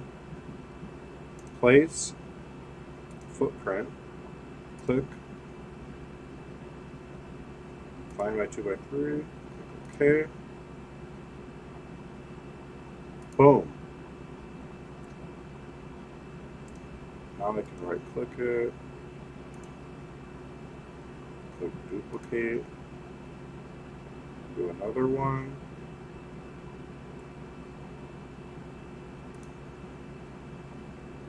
Okay.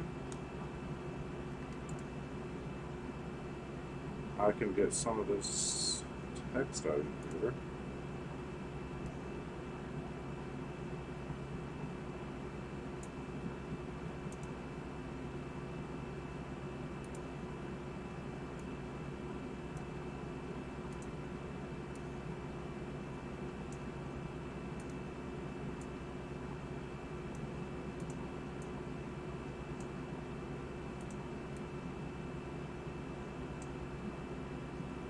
Oh my goodness.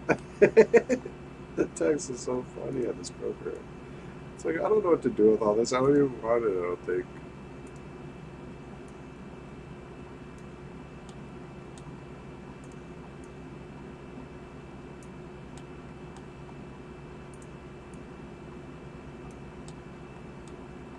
Must be nice if people like waste all this space and they can actually fit all these labels in their stuff. That's not me. I'm paying big money to have them charge me all these fees and stuff, and charge me for the board and all this stuff. I'm using, I'm not using my space for silkscreen. I'm using it for components, and I don't need labels on any of my stuff, anyways. Like I don't have the luxury of all these labels, anyways. Goodness, we're not gonna have any silkscreen.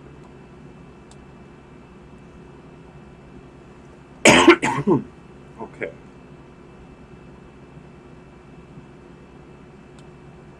I'm pretty much gonna use footprints like this to be like my like you have the solder resist in between. You could draw a little line between them. Oh, it does. I hate this. Why won't they let me just draw a line to my pad? It's a pad. Like, what the heck? So I have to draw the line out here and then move it over.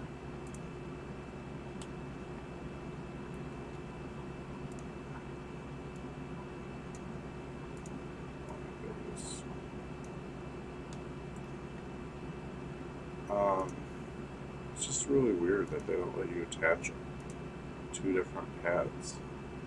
And then this is weird. I clicked and then I clicked. It should deselect, but they... Okay, so they think I'm just going to keep drawing more stuff. So I have to press escape, I think.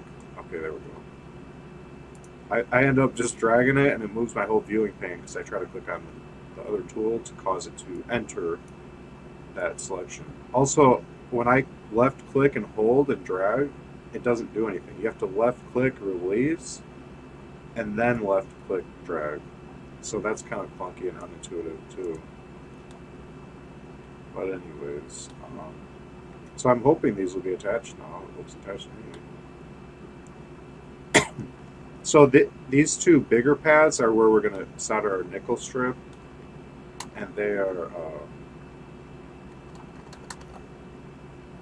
basically this and this, or no, like this and this, like down here. And they'll actually run like far away. So we need a place just to solder a longer run of wire too. So that's what these do. And then this part doesn't attach to anything up there. This is like standalone. And this thing represents this. It's this thing, which connects this leg and this leg of this thing. Of this. So it's this part underneath these two wires. Now I want them to laser cut out all of this, like down to here, but then leave a little bit of material and then laser cut all this.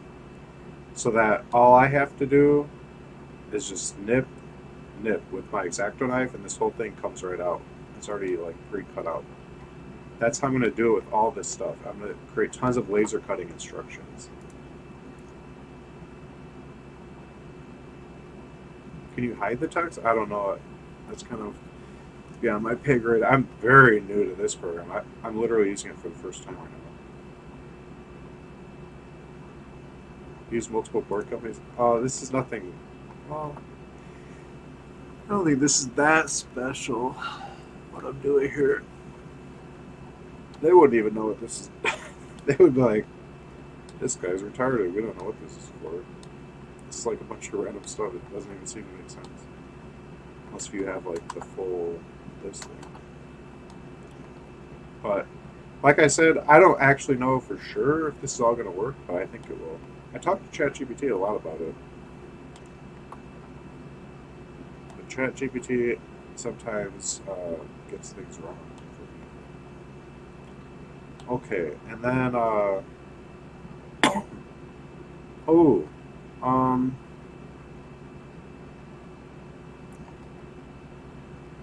we could do a line here, which would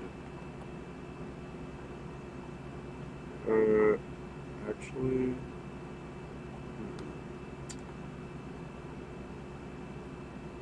Think about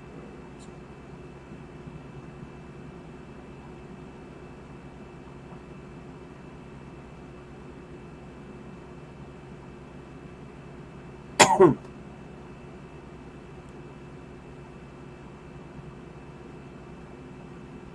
This is getting fun. I'm enjoying this. I'm really starting to like get stuff better and better. I mean, it doesn't even look as cluttered anymore. All this stuff is just. This is off my board. My board is this yellow area, so all this like just naming things, which I don't need for silkscreen or whatever, it's just out of the way now. And now, basically, all we're looking at is just pads. That's the whole point. Like I just want to do pads and little lines connecting the pads. That's it. The little lines connecting the pads are going to be underneath the solder mask, so it won't have exposed copper, but the pads will be exposed. I want most of my wire runs to be exposed so that you can visually trace out everything. You can see what's happening. The more stuff that's under solder resist, the more you cannot see what's actually happening. So I prefer to have exposed pads that just show it. It just shows what's under the hood. And then like, so that the solder paste doesn't like leak out, I'm only having like a little bit hidden around a pad. So like my wire runs will be shown. I don't mind them being showing. But most people like have everything underneath the solder mask. I'm not doing that. I want everything exposed, so you can like, you don't need to like look at it for very long to see what's going on.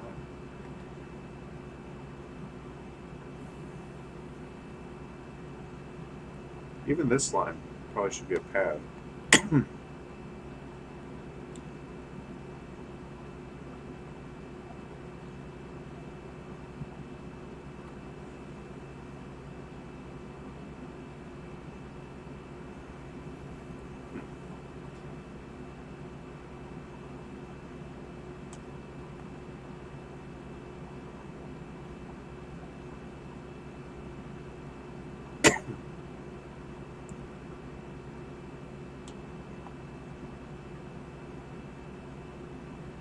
This is not good.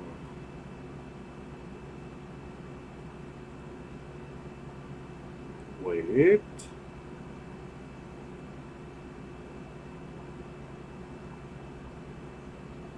I think I know what to do.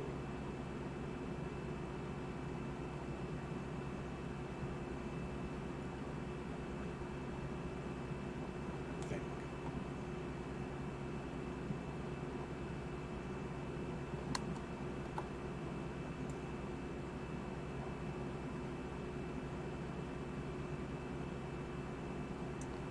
See, this and this are supposed to connect.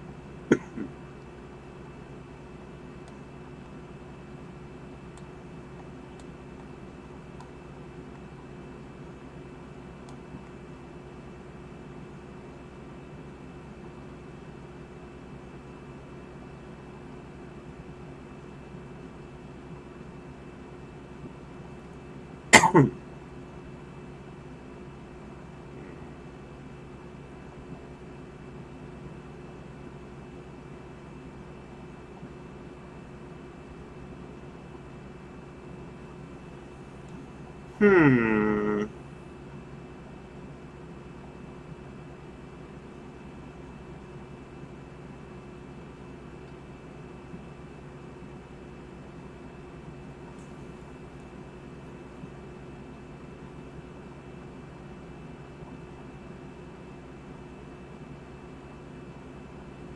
Alright, I got an idea.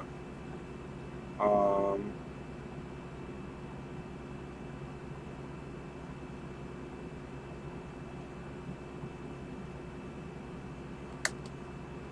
I know what to do. Let's see.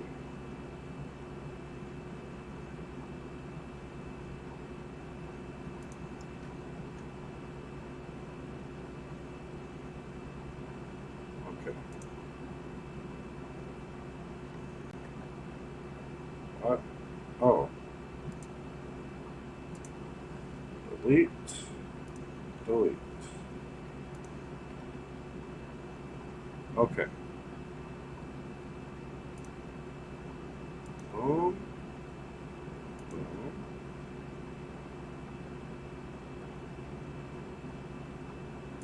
Boom. Wait.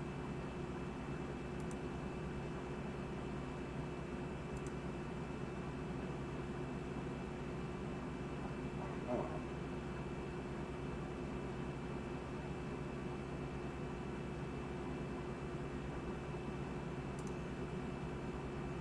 What?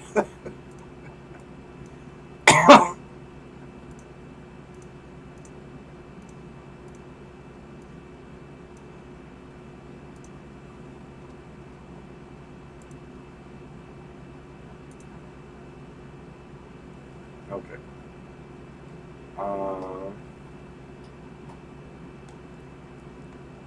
Wait. I forget these dudes. They're acting so whack.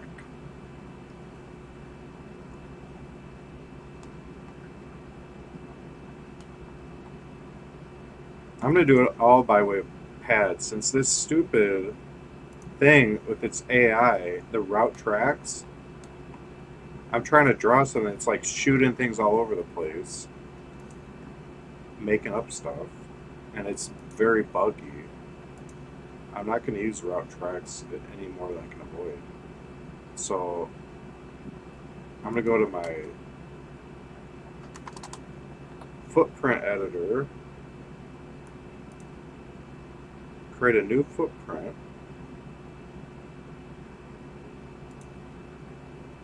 Footprint name. This thing's going to be my new track maker, but it will be exposed though.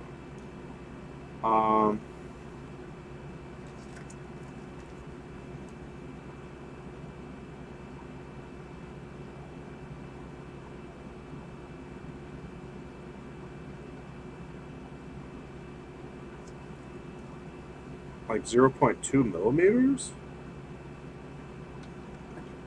Um,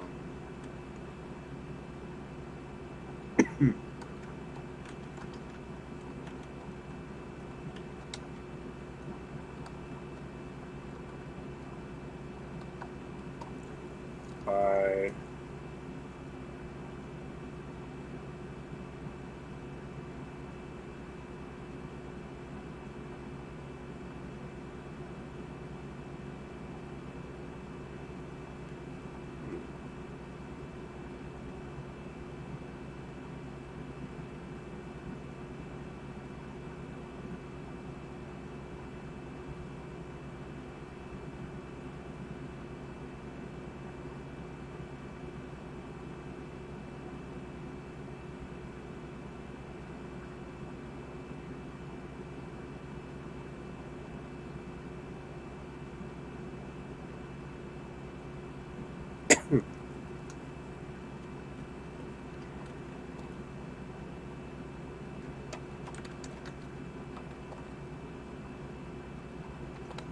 exposed trace.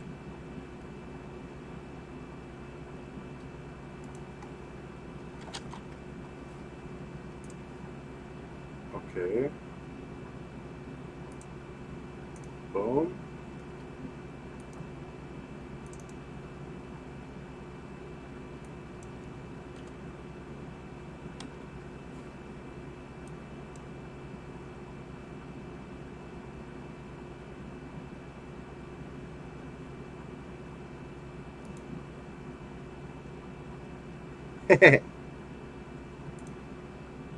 Save it. Save it. Okay. Now, place footprint. And I'll put this one just here. We're going to go with the exposed trace. Okay. Oh my goodness. For every exposed trace, I have to remove all this stuff. Oh man, this program is killing me.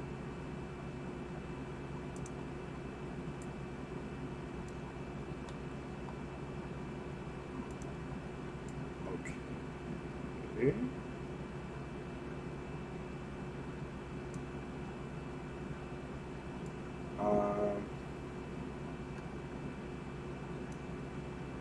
Alright, but that's the main thing we wanted to do with that was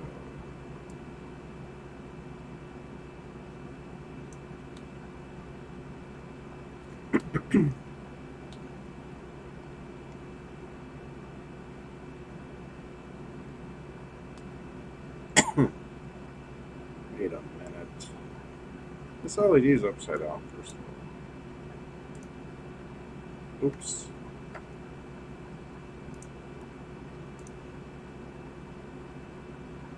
Okay.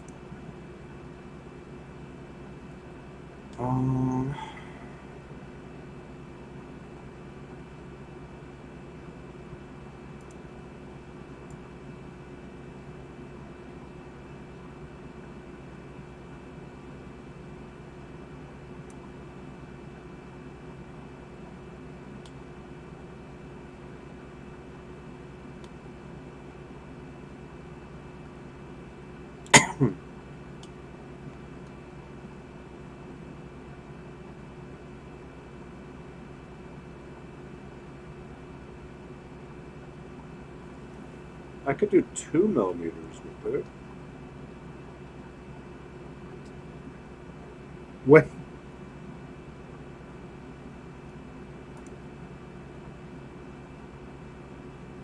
Wait. What would happen if I had overlapping paths? Oh, they don't.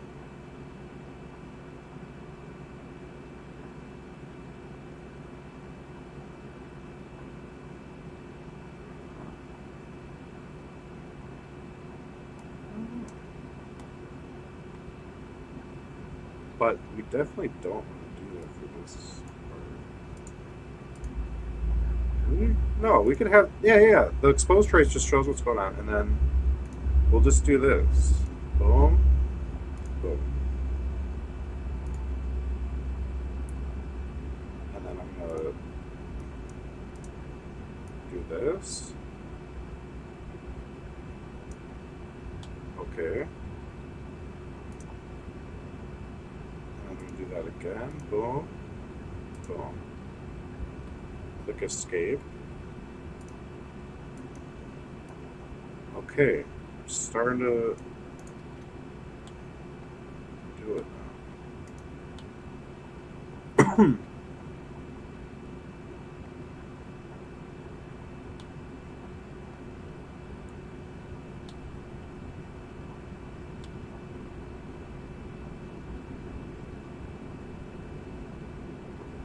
Ooh.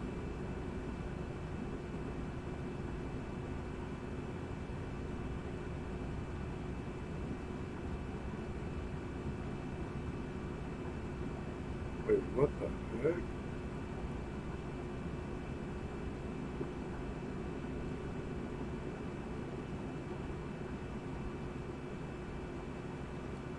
Um.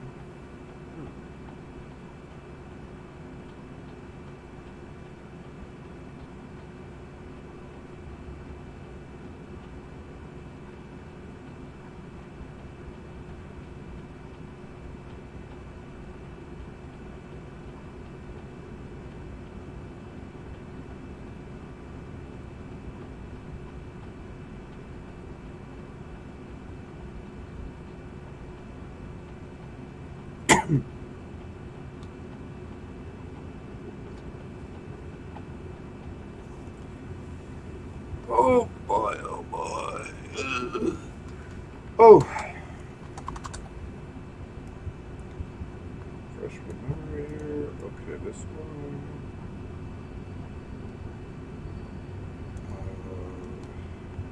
Goodness, like.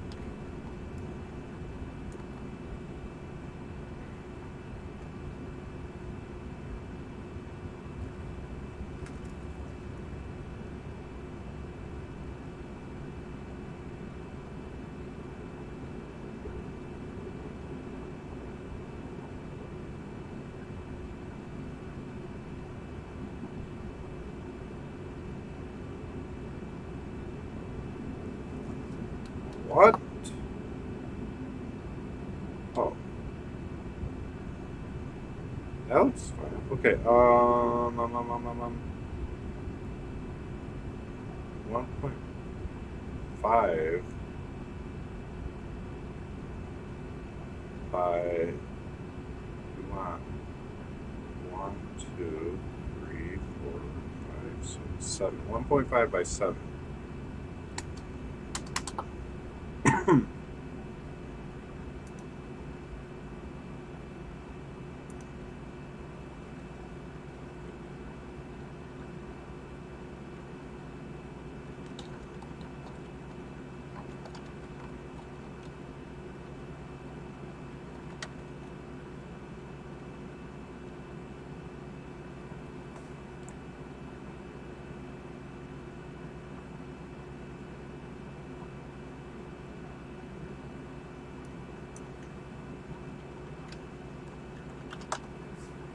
Okay. Boom.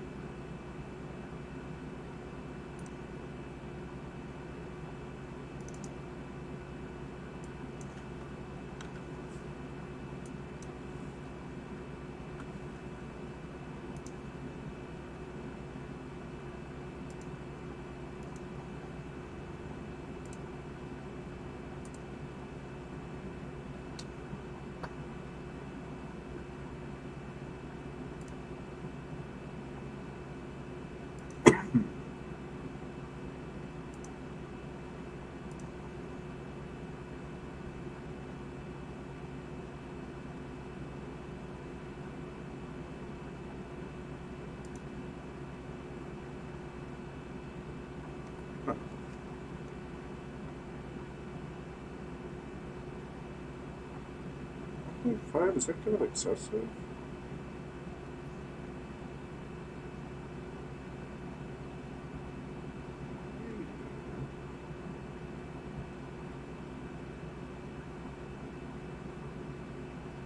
Huh.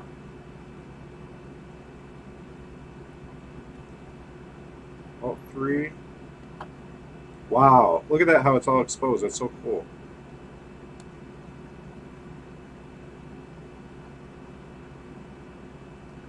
And then this pad's exposed here.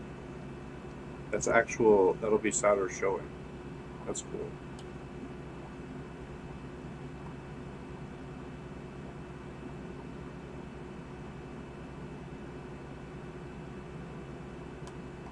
From the top of this LED, we could either go around or we could take a shortcut through and then come across and then come down.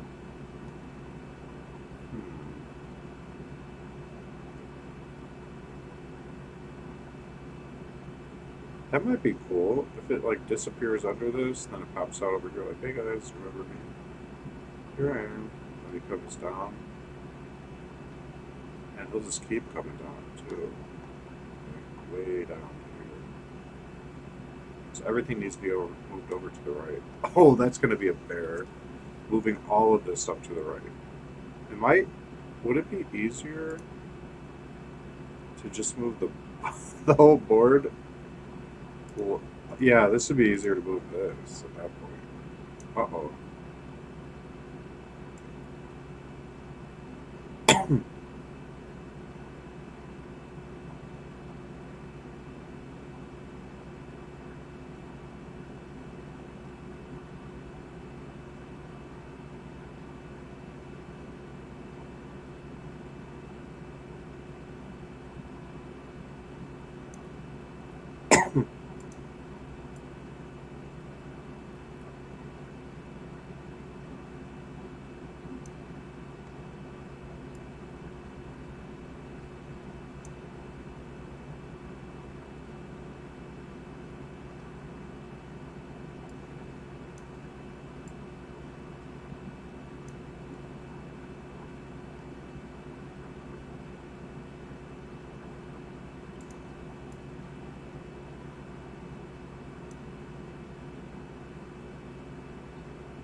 Okay.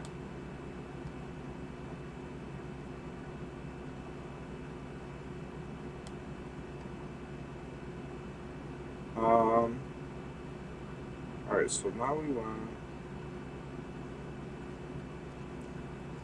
to do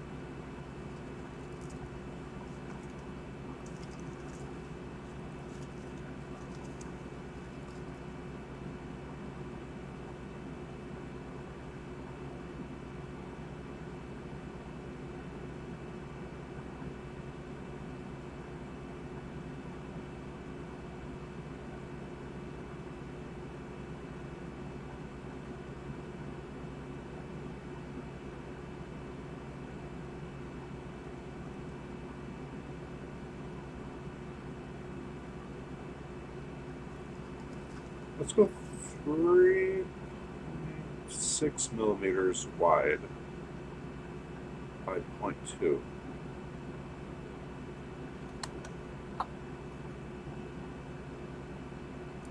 Three point six by 0.2.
What?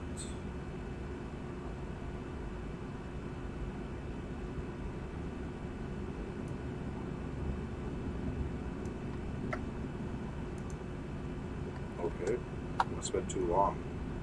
It didn't give me any reason for rejecting me.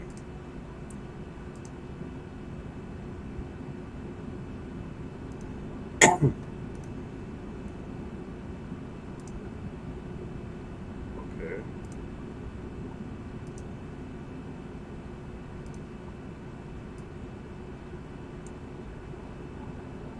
Okay. Um. Okay.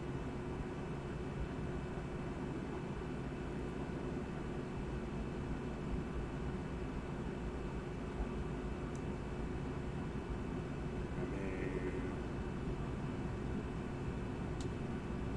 that's probably.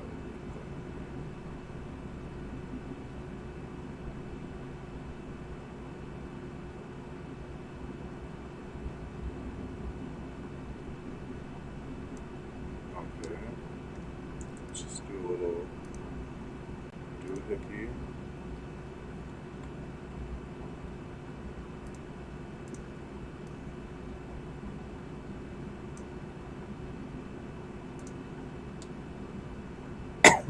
And then we'll do one of the short stubs.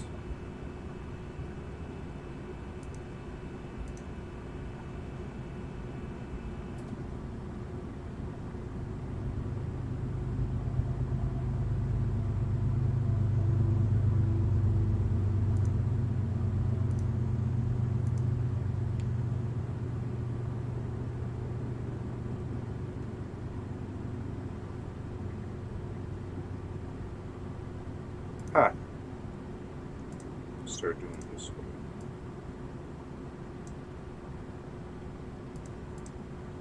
Oh, what?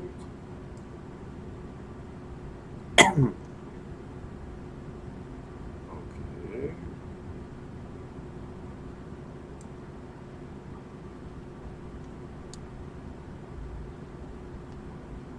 Oh boy.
My goodness.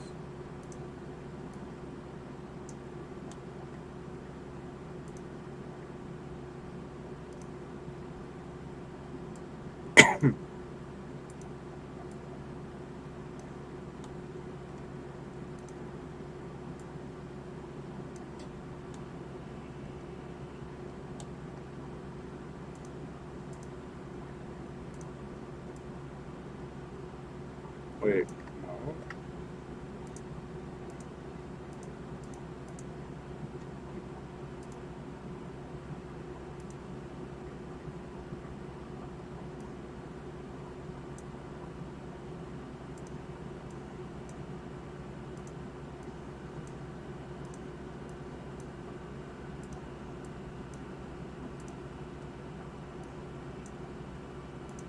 Come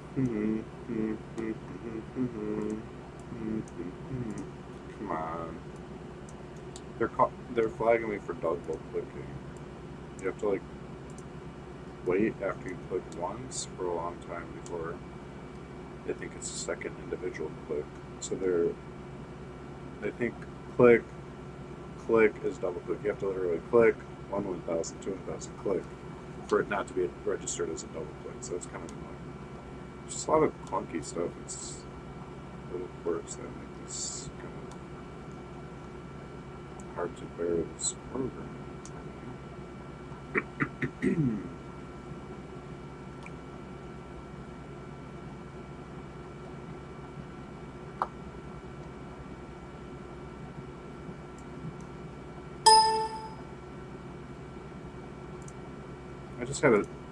I just thought the program crashed. I need to save. Save everything. Cannot determine the board outline.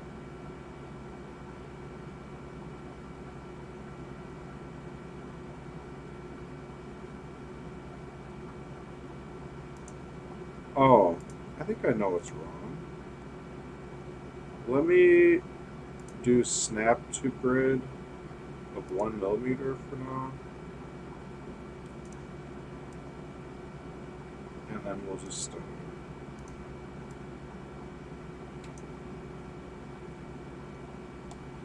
fix all the endpoints.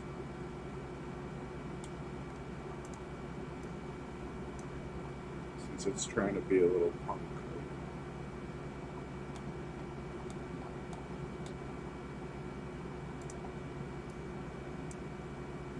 I can't believe that threw the bug. Alright, let's try it now. There we go.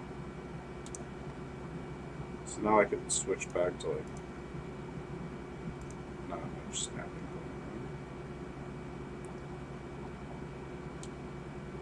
going on. Okay. So now the diode comes up over underneath the MOSFET and then down again. For the downward run,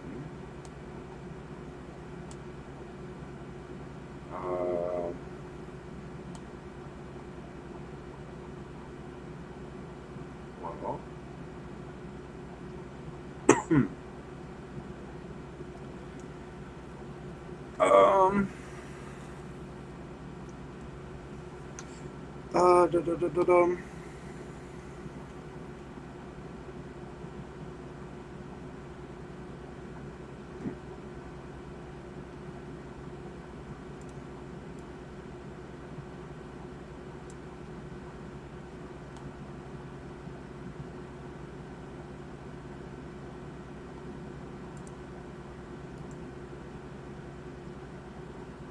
Wait, I'll go with like really long.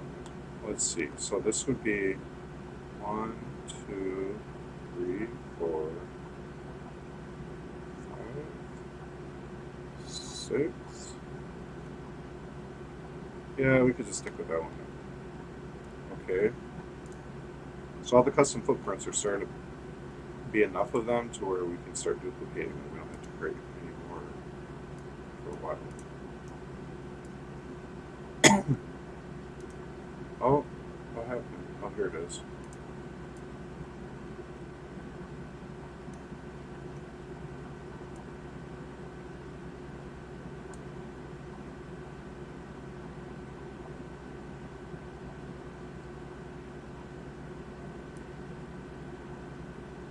Ah.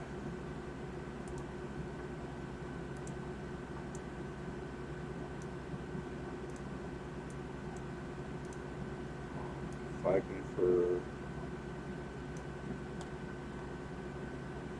you.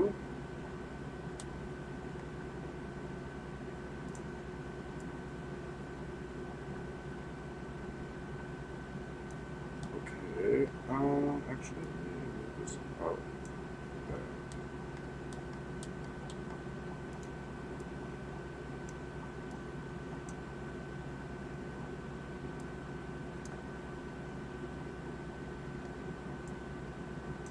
What the heck? Oh, this is just bugging out. Oh, the program is bugging. Okay, so that then comes down. Does it? It's probably good. Maybe I can move it a little bit in.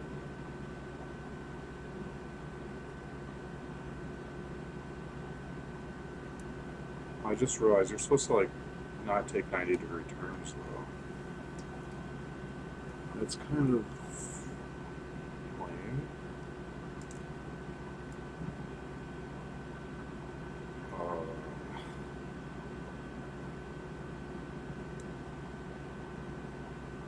Oh my goodness. What do you guys think about that?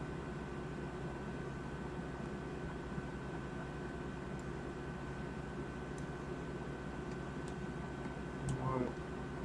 I can play by the rules. I tell you what.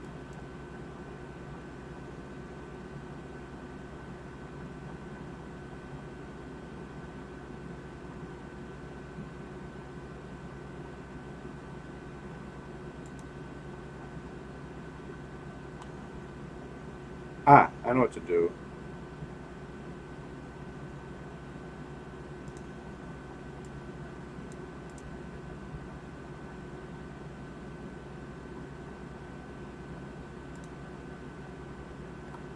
Okay, hit escape. What the heck is that?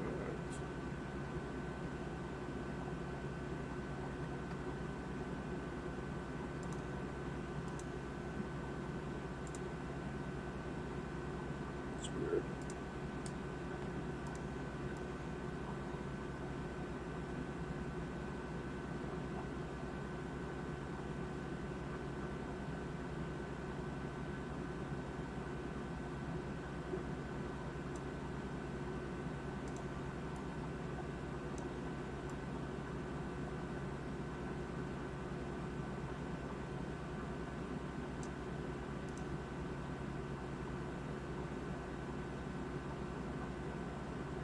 Okay. What? That's not good.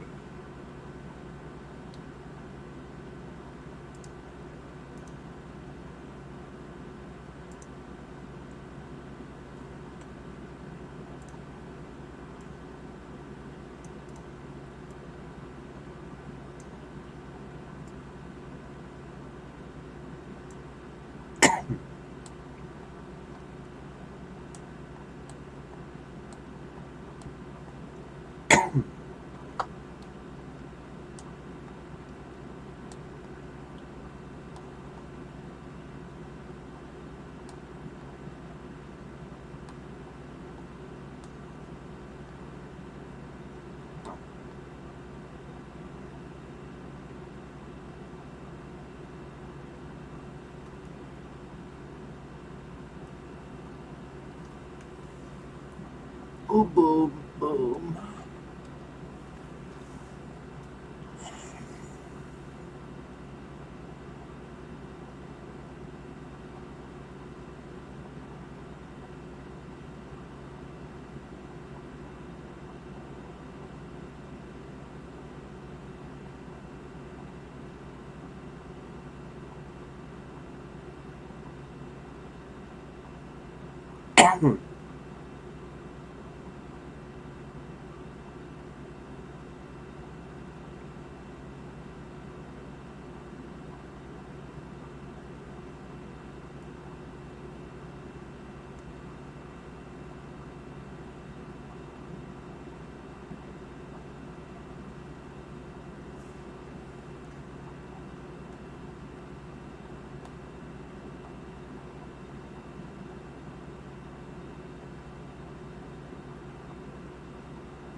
I wonder what's going to happen. Like, this board is going to be so weird to just know it.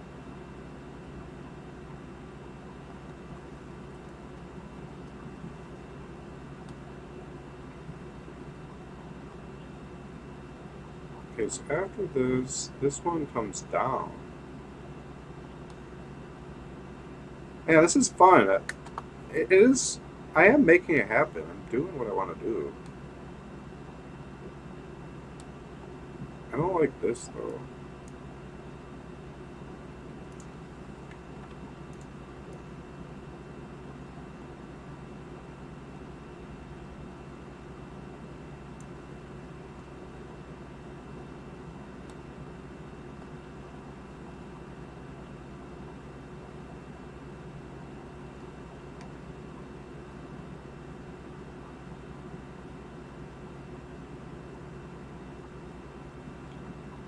Okay,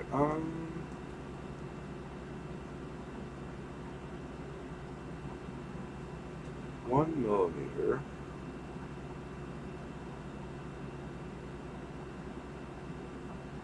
by 1, 2, 3, 4, 5, 6. Oh. 1, 2, 3, 4, 5, 6 and a half. 1 millimeter by 6.5.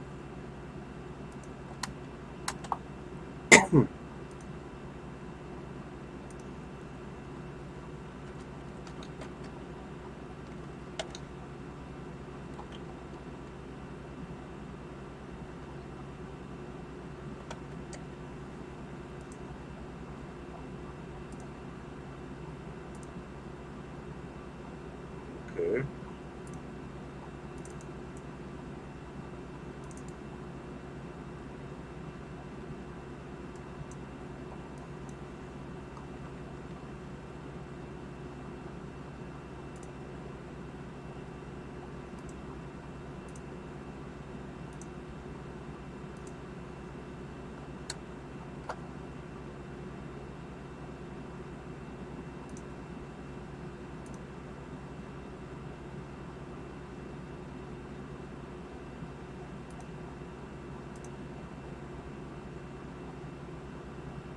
Ho, ho, ho.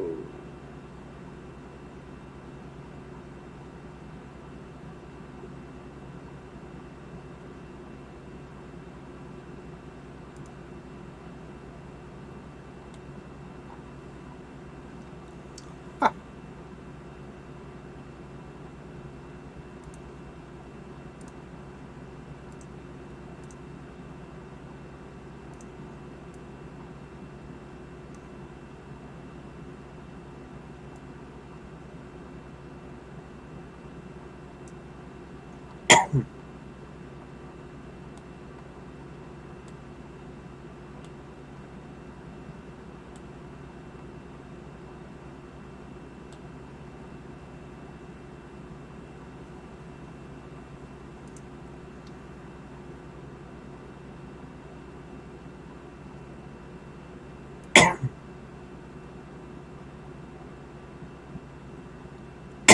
3 by 1. Do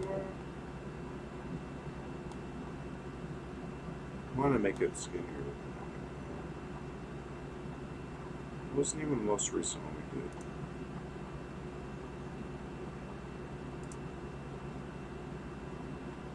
One millimeter by, okay, so 1 millimeter by 3.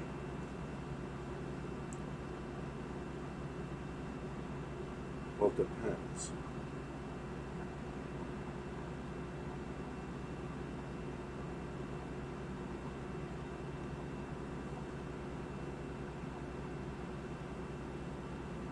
Maybe we'll go 1.2 millimeters. 1.15 millimeters.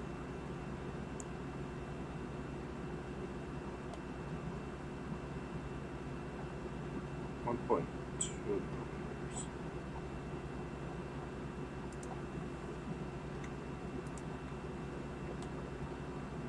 $1.2 millimeters. by 3 millimeters.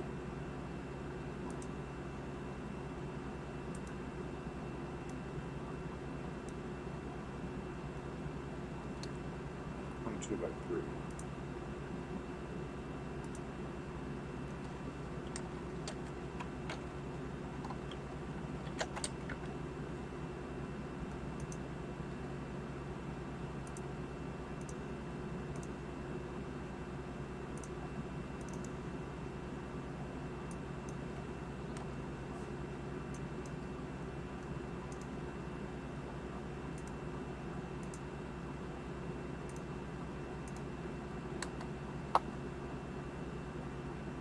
Okay.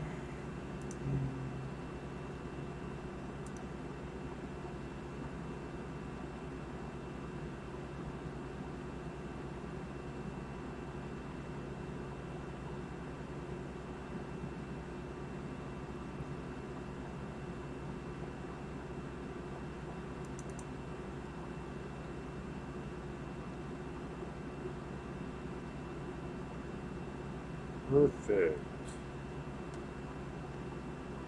That's nuts. That's great.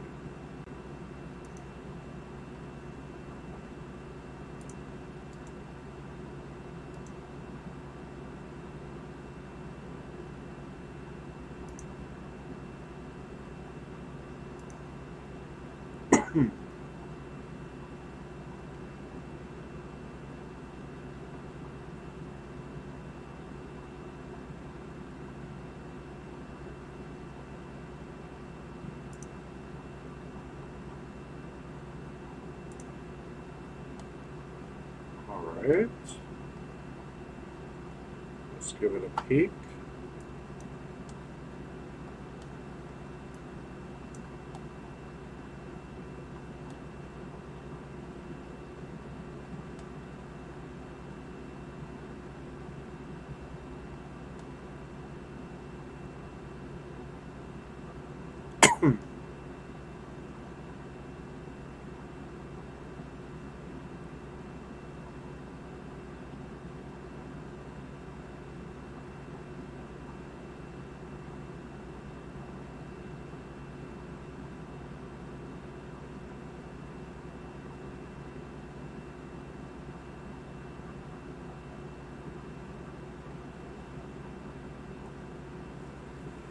That looks correct. Oh.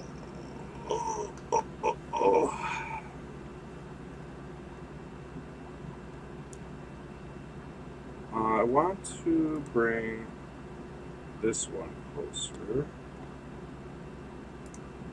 Change my mind.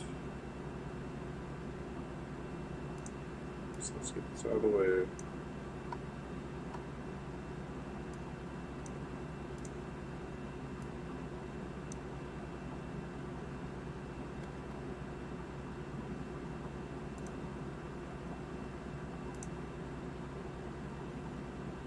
Delete that track. Delete that track. Okay, every time I moved it out of the way, it disappeared until I zoomed out, so that's a bug. Like, that shouldn't happen. Okay, so now we can move this up a little bit.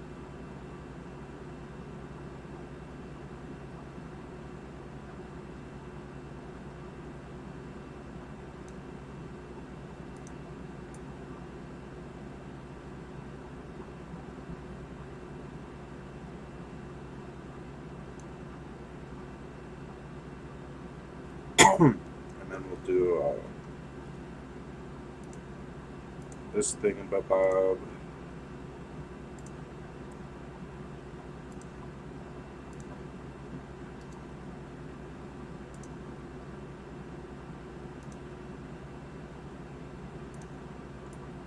Okay, that. Do that. And then we'll do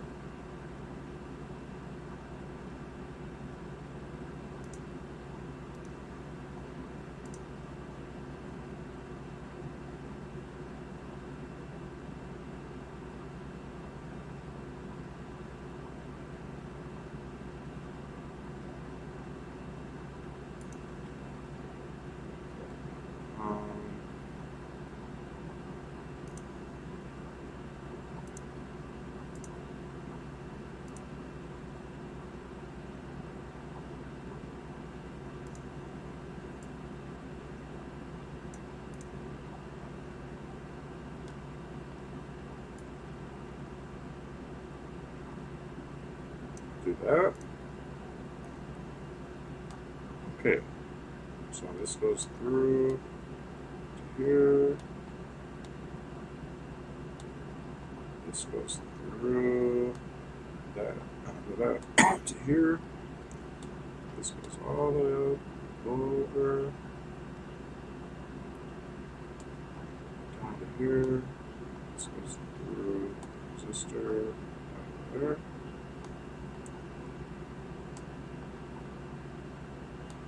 This is so funny for some reason.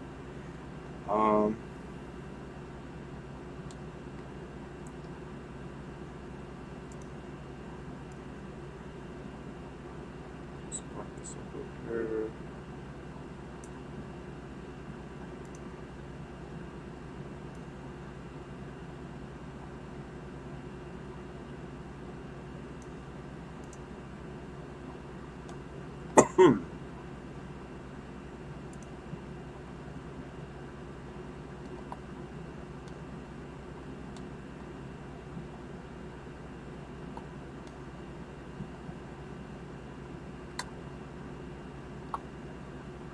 Okay.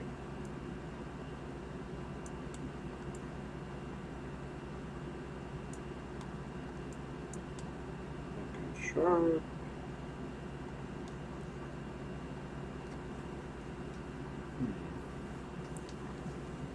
Ew. Oh.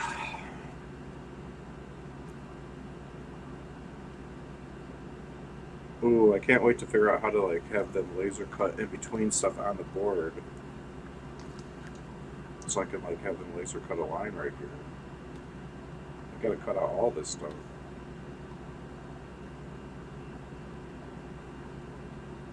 They're gonna be so mad at me. This board is gonna be covered with stuff. They're gonna be like, why did you create such a densely populated board? Are you trying to get your money's worth? How dare you? Okay, so now I just want to do these real quick. These should be quick.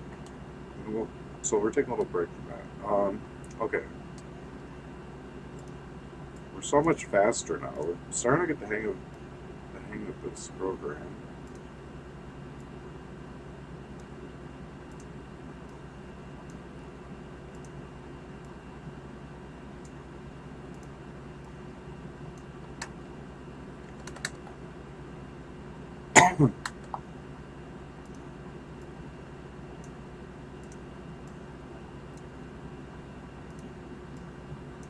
Did you guys know JLCPCB, which is always like advertising on every electronic channel on YouTube?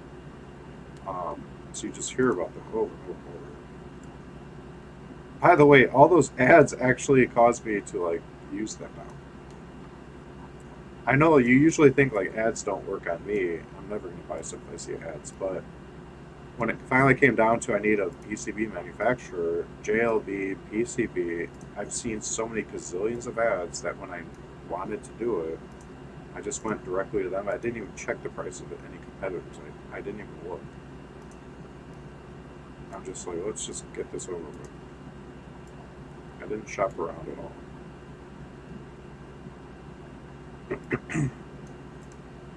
So their advertising actually worked on me.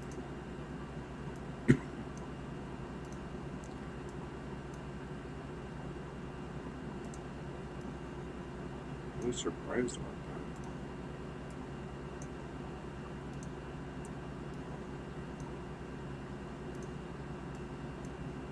that. Oops, they called that a double click, but it wasn't that meant to be. Double click.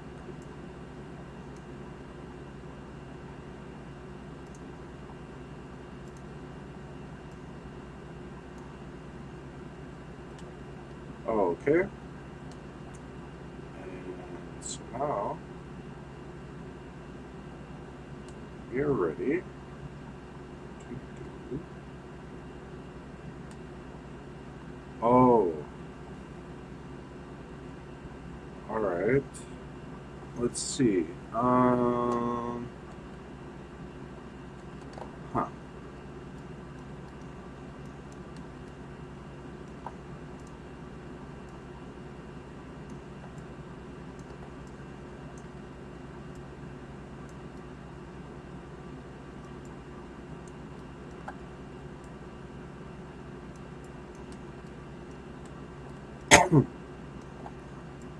this exact or not.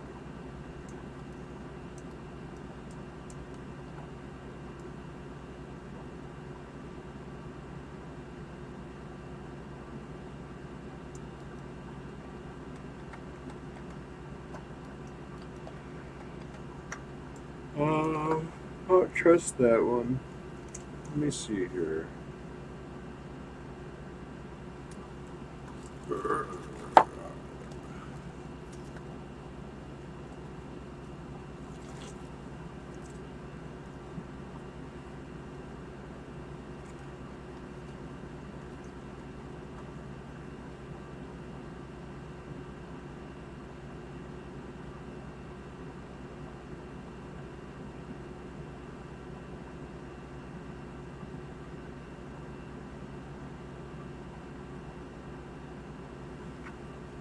Wow.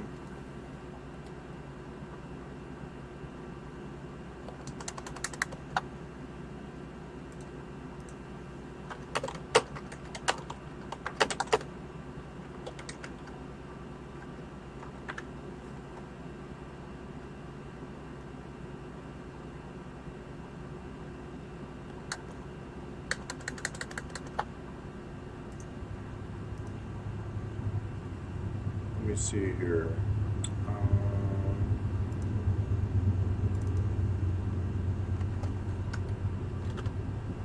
Wait, was that 2023?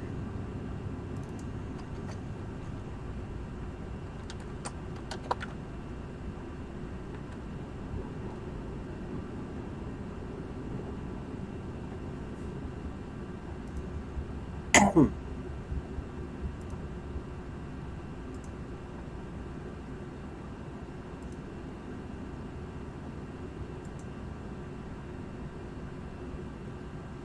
0.5 millimeter thread pitch. Okay.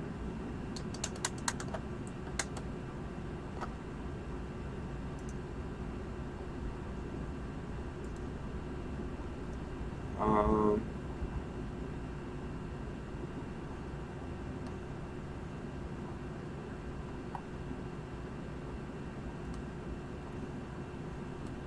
0.5 millimeters.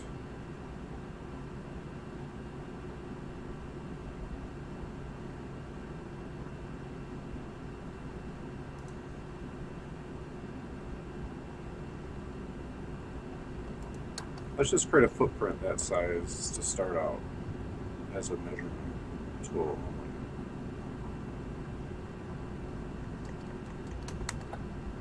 Okay. Footprint. Measurement tool.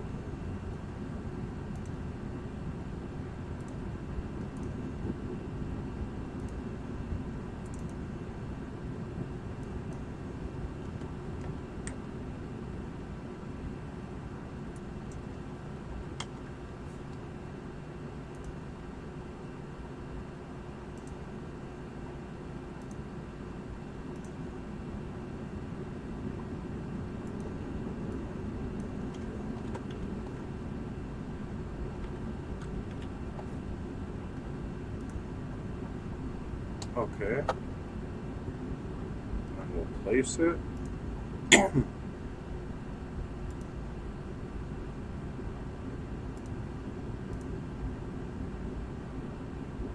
Wow. Yeah, so if I wanted to put this capacitor soldered directly to the pins, the thread pitch is so much smaller, this capacitor is too wide. So what we're going to do is bring it out, and then fork it down to a point, and then come forward again. And that's how we solder this into the 0.5 millimeter pitch pins of the ATmega 2560 microcontroller. Okay, so, well, that was my fault.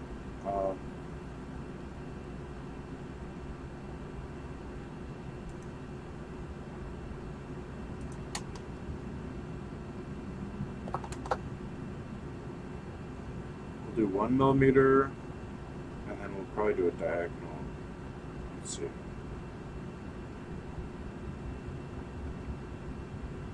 Let's do like 1.3 millimeters.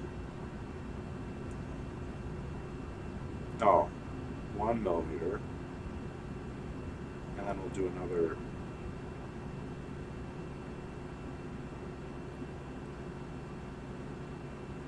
0.7 millimeter one.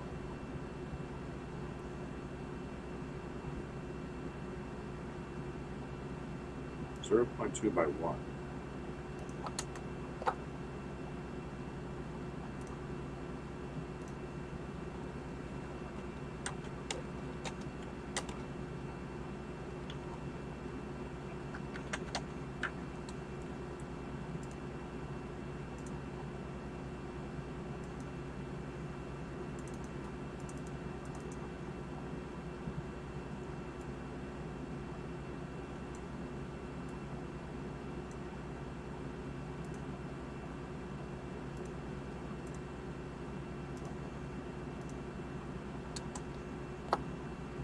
Okay.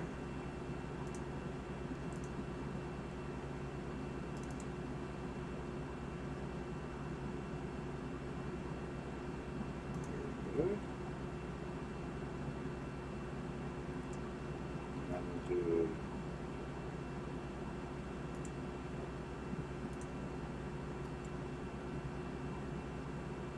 duplicate. Do another one here. And we'll do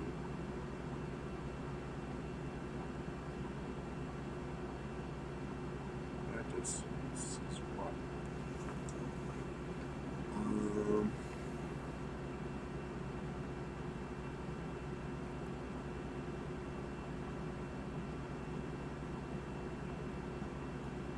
Huh.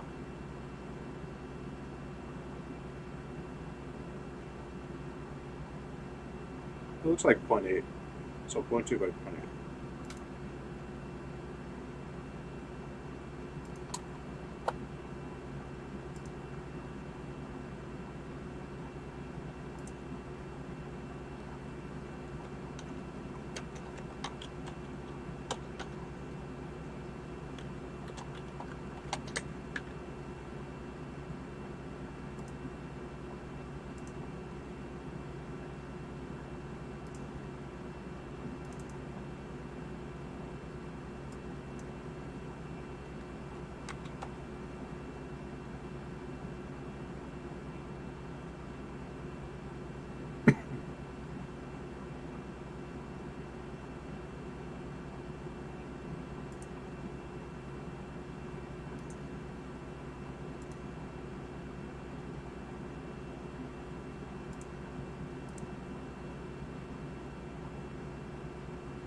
Nice.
It's funny. It looks like little robot arms trying to hold, like, hold a little piece of something. Little crab pinchers.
Let me see if I can do this.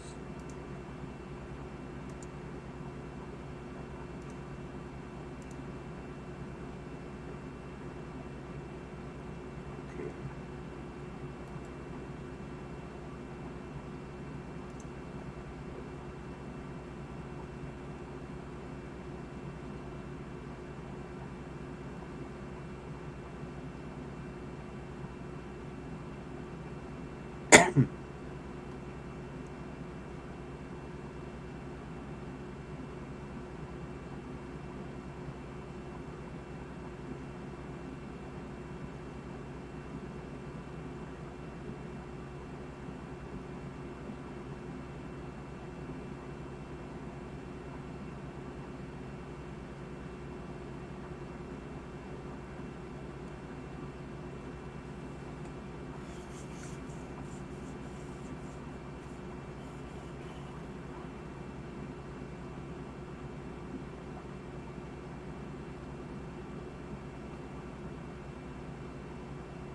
It'll be easier to cut this out if we do an extension piece. So this would be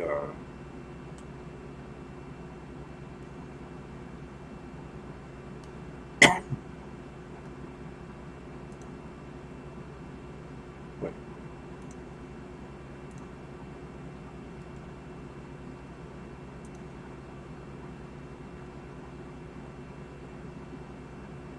.2 by 1 millimeter. So we would want 0.2 by 0.2.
That's pretty good.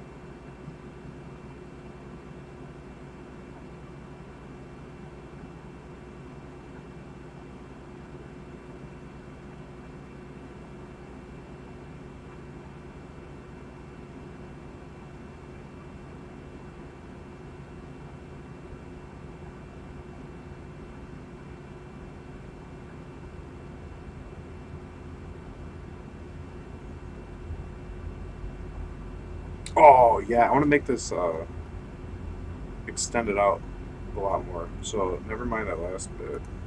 We're gonna cancel that. I'm gonna duplicate this one.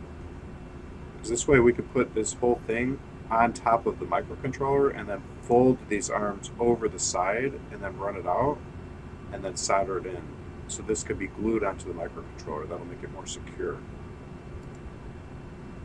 So it'll actually be sitting on top of the microcontroller, facing out at the pins of the sides of the edge of the microcontroller. So we'll duplicate and then that. Move exactly minus 45, I guess. Oop, what happened?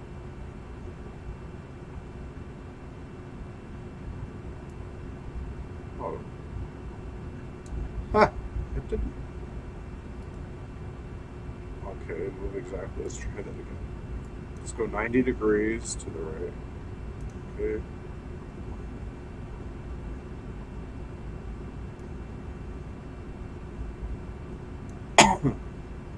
Alright. And this will go like this. Okay.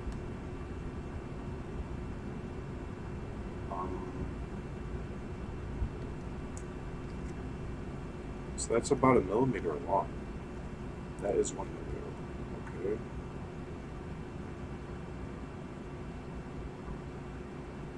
I'd rather it actually be 2 millimeters long. I can achieve that by just duplicating that.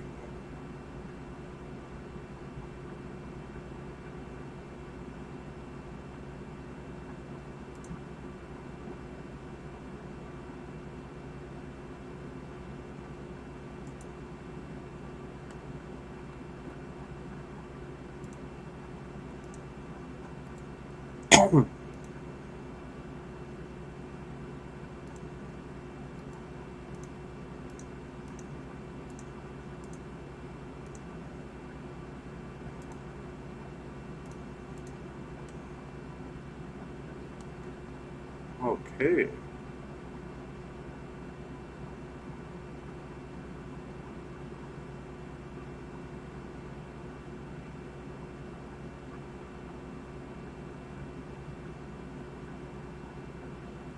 This is so funny. We'll be able to move this in tighter to here. Just keep repeating these. Well, you know what? This needs to be tweaked a little bit. We want to bump this whole thing out. Oh my goodness, not again. It's so funny. I'm going to move the border to the left a bit. So we get a little more room.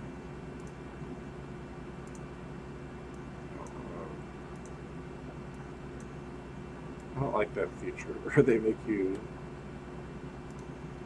clarify selection. It's just like, no, just the exact pixel I'm on. If it's not touching a pixel of something nearby, give me that. Like, this is just sloppy programming.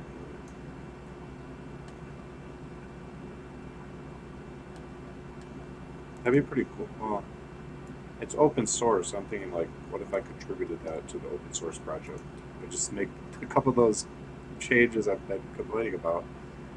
That would be hard to like figure out, go into the source code and try to submit a GitHub request. That would be crazy. Plus, this is an older version. It might have already fixed these things. I had to get one that works in Windows 7. Alright, plus if I'm spending time with that, I'm not working on the robot. So, you guys would not be happy with that. Okay. Beautiful. Snapping to.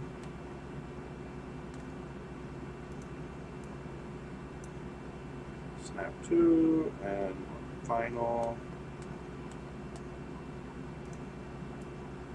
Snap to. Okay.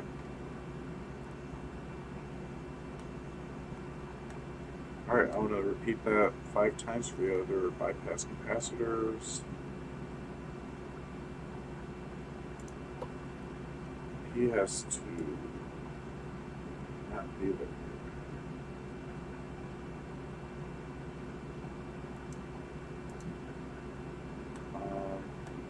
Okay, so we'll copy this, this, this, this, this, this, this. Oh, I gotta save everything. Oh man, I saved it. It could have crashed and we lost so much. You're supposed to save like frequently, but I haven't been remembering. It's so dangerous. It's like Russian roulette with your time. Nothing worse than like losing hours of dev time. Especially if it's not that fun. I wouldn't call this fun, but it's not. It's a little bit exciting because I know that this is going to be powerful. Uh-oh, what the heck?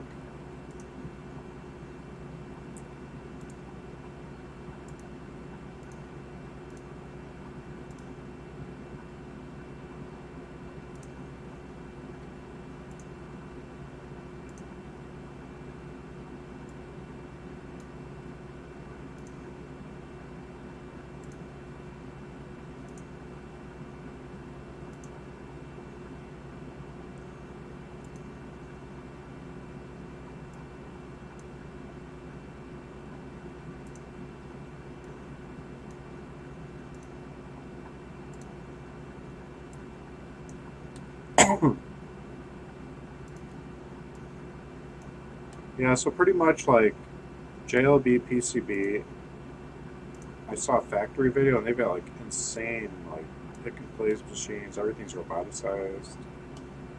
So they're passing forward those savings to the customer because they're not like doing anything. It's all machines making the stuff. And so it's like super cheap because there's no manual labor involved hardly. And so we get to benefit from that. They're passing that savings down to the customer while also then getting rid of their competition who just can't compete if they're making stuff more manually. So it's a really cool business model for everybody. It gets you like super high quality and super cheap. Um, so I'm excited about this. This is going to save a lot of time without demolishing my wallet or giving me like unprofessional Upwork help.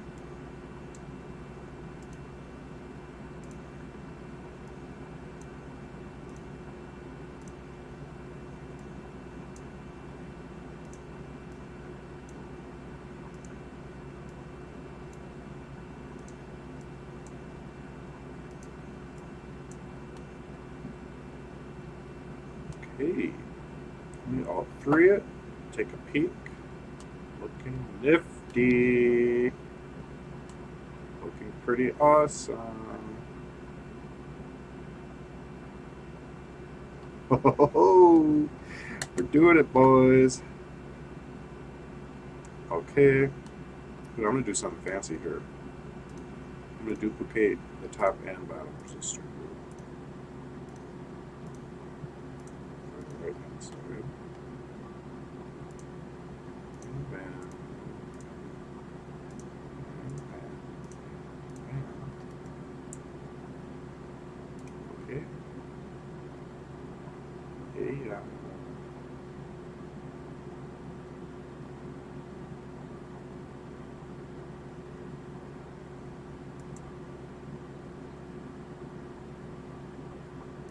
Get rid of the snap to very big. Small. So big. Okay. All right. And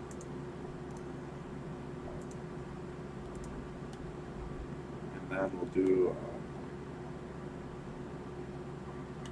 this L1 guy. What's his deal again? He's here. Okay, so I just wanted to.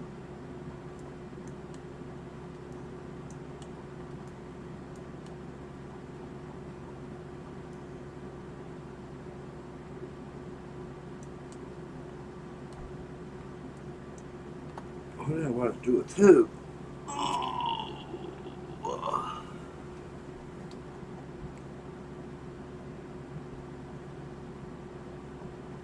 Half 1 millimeter, 1.5 millimeters. No. Let's see. 1, 2, maybe 3 millimeters, and then 1.5 millimeters. Okay.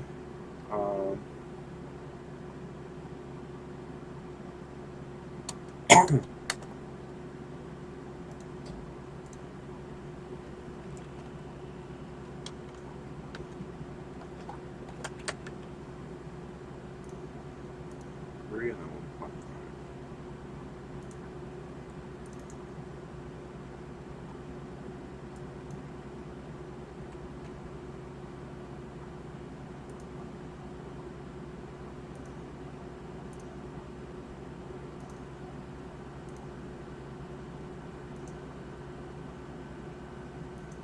.5.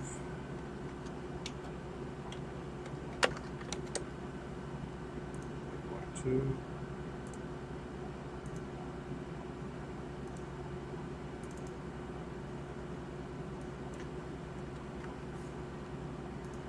Okay.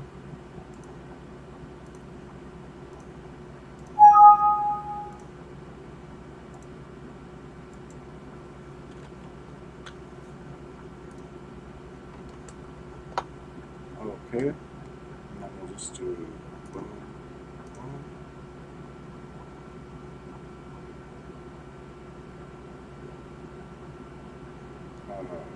3 of it.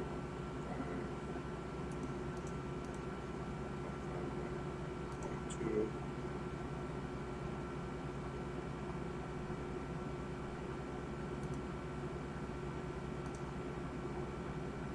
That's not it.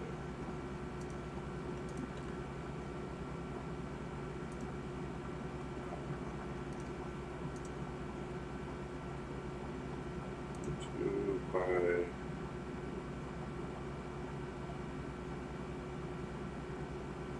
3 by 0.2 is good.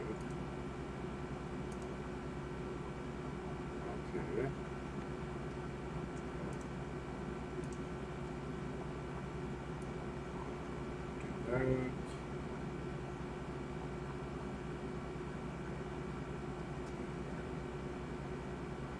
Do that.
Okay.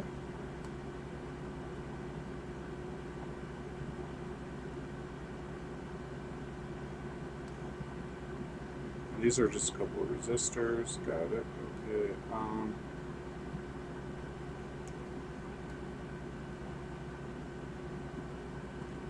I prefer these two. Things. Oh.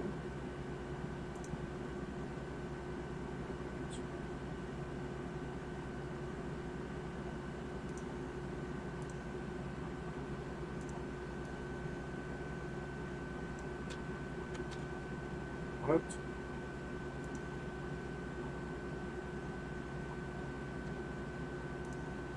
Pressing X to flip it. Wait, it's hard. Okay. And then we'll do.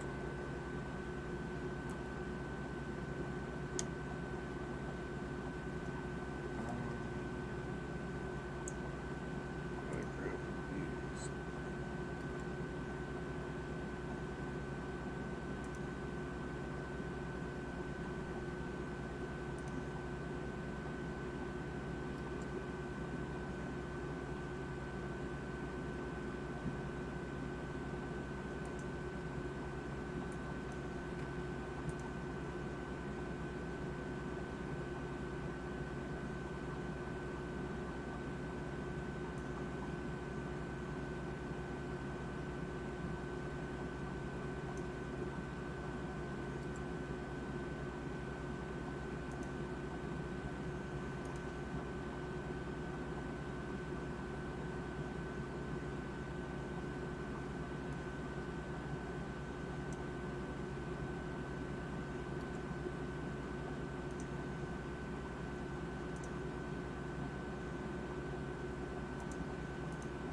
Okay.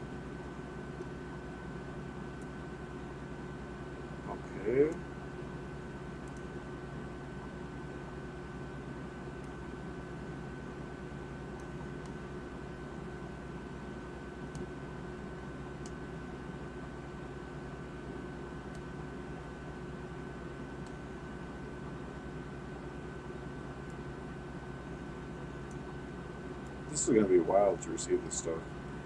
The only bad thing about this whole endeavor is I'm doing this before I tested my design, and I don't like that. But I guess I looked into it and I saw that they had $15 off on Flatflex orders as a coupon for just the next 2 weeks only, and I was like, whoa, I could definitely like make my circuit board within that time frame. It'd be kind of cool and different to have a deadline for something for the robot for changes. I mean, I've never had that, so that's kind of neat, like interesting challenge. And so I was like, you know what, I could do this. Like I can make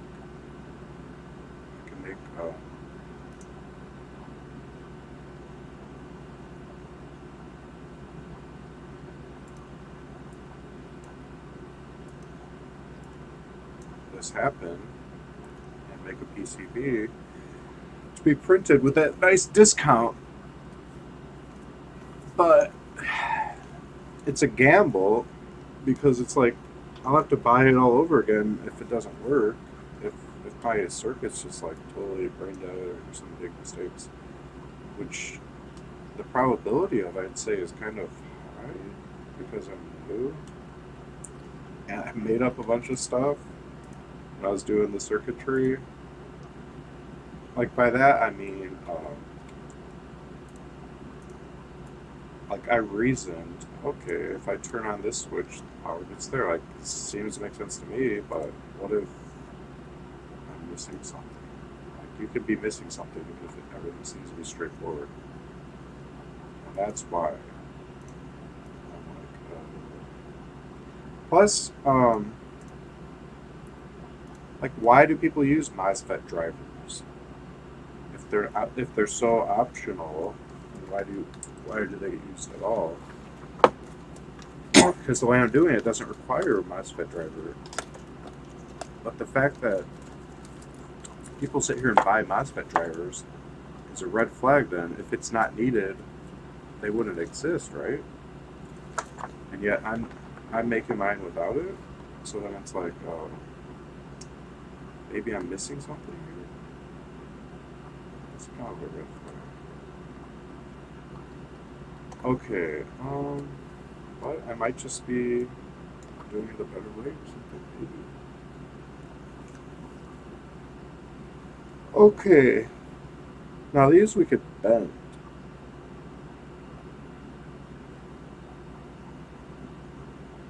So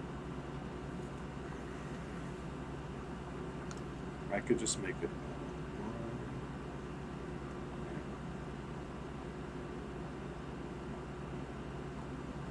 Uh,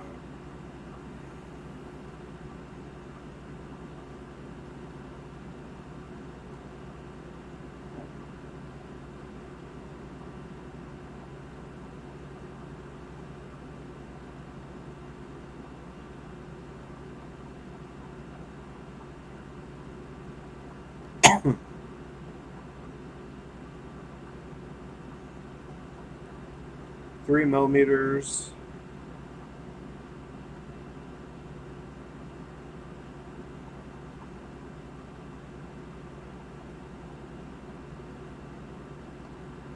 Another 3. Oh, I can start with just 3. This is 3.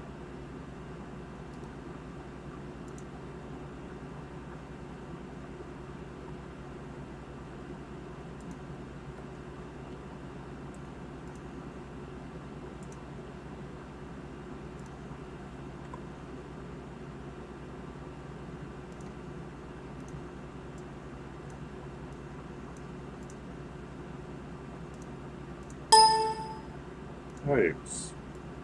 They say I double click that. It took forever for that pop up to come up. Control. Wait. If I shift select this, I'll start using shortcuts. Control D. Control D.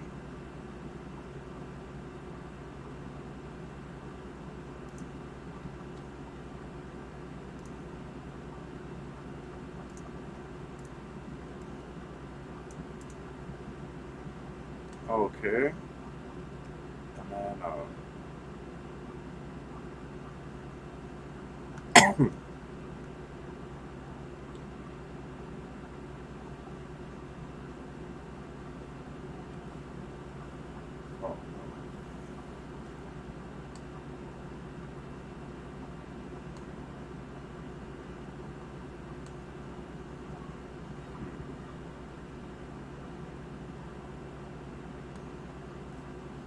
yeah, let's get rid of this.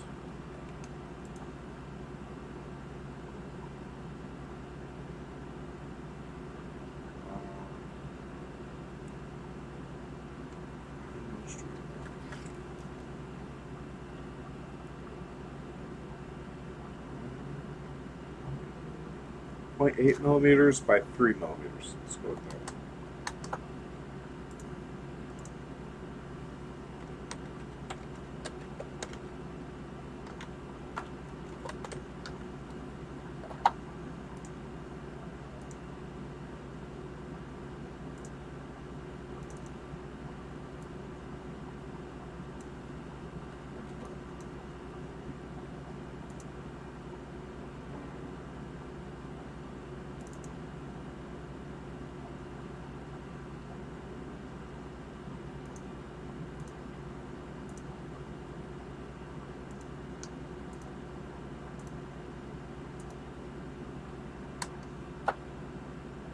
Oh my goodness, I'm so tired.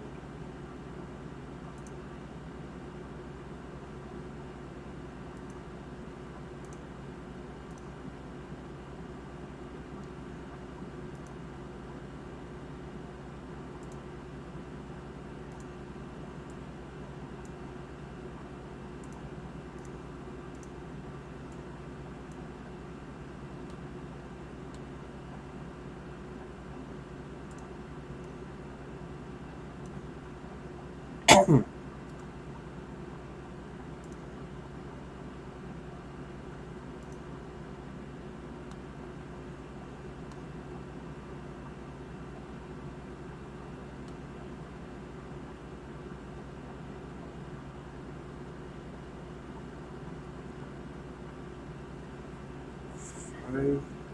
Oh no, we can do the same, I guess.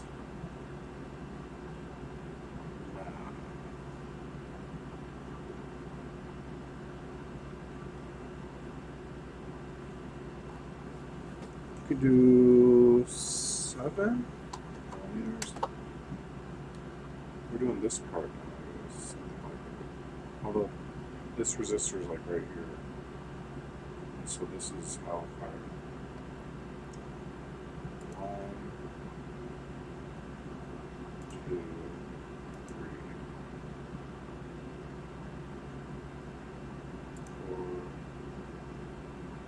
5, 6.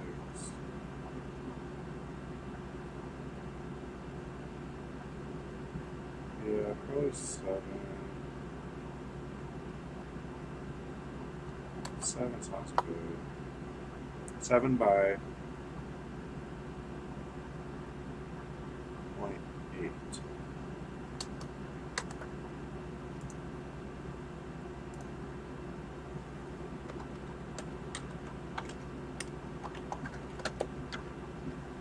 Okay.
Nice.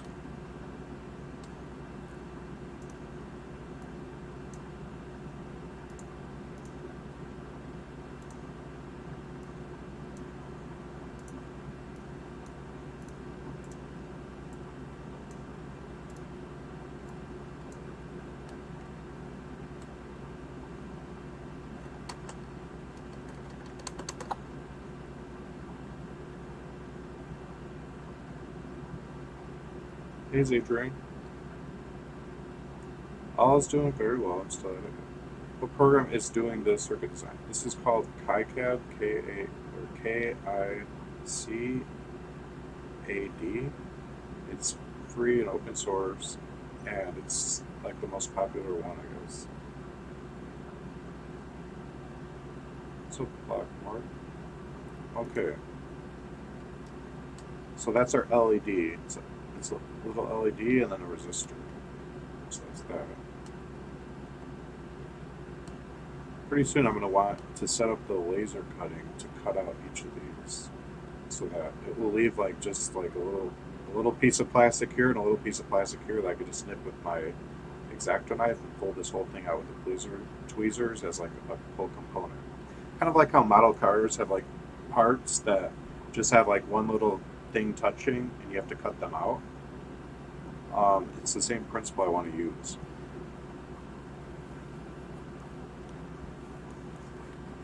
Where it just has like a couple little attachment points, very strategic spots that you can just nip off with like electrical side cutters or your X-Acto knife, and then the whole like section is free to solder into place wherever you want.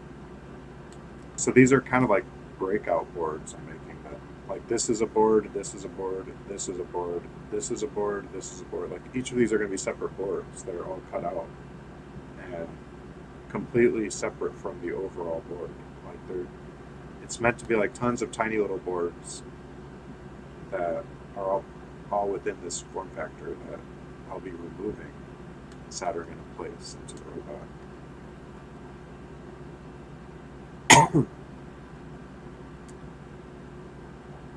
Now, question is,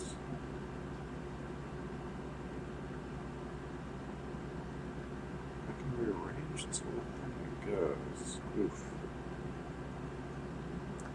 That would mess up everything.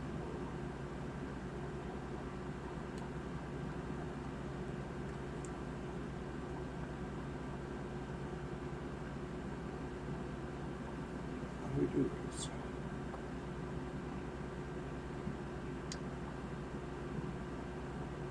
Oh.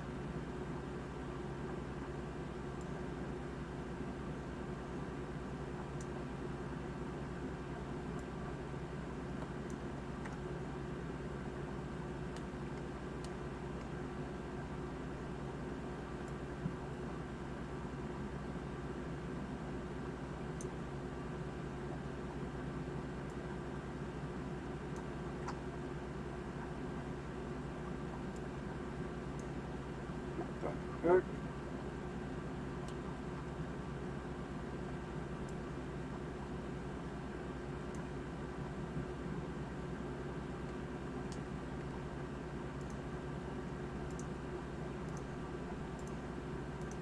Oh, to highlight these. These were within that selection box. See, that's another example. Like, this program is so buggy. They should have all selected.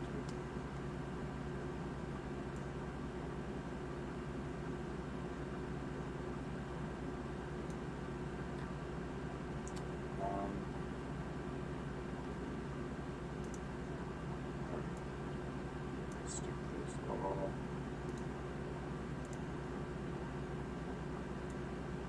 Up here. Uh-oh.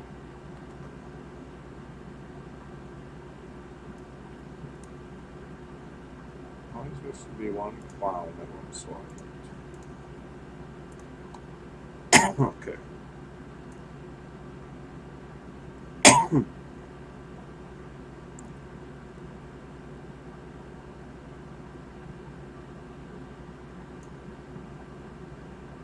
Okay.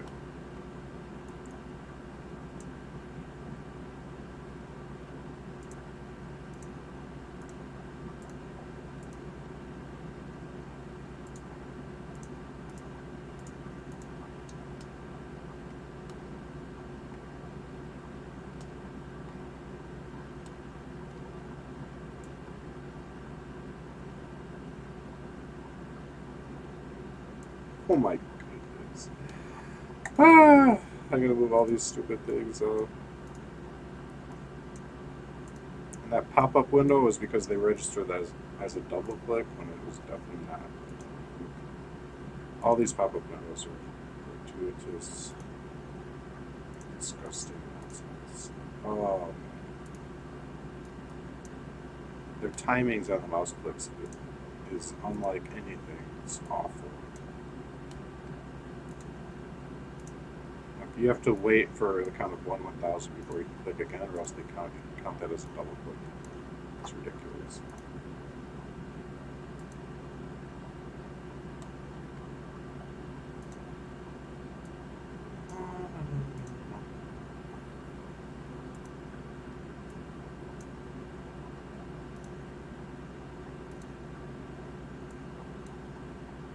It's going to take ages.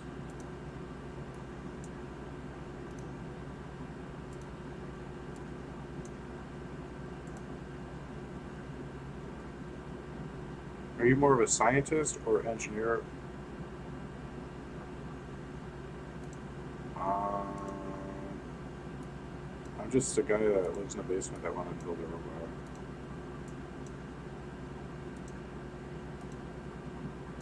And never quit.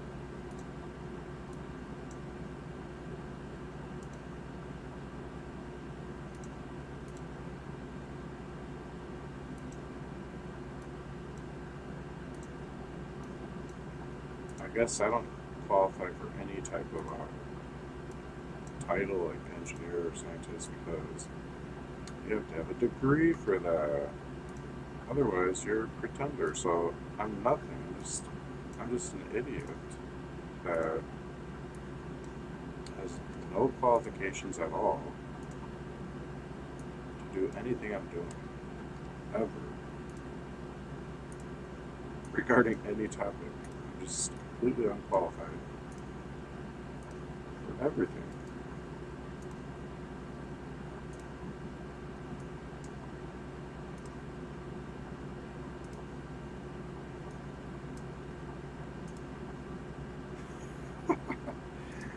I'm unqualified for everything in life, except using the bathroom. I'm qualified using the bathroom.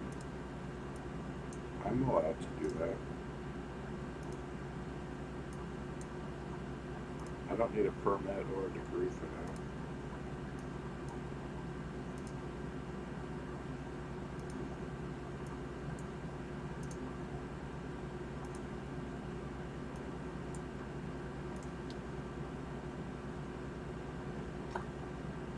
All the commands like squares are tied to Nightbot. Nightbot's not working anymore. I haven't logged into it for years, so I probably would have to at least log into my account for it to start working.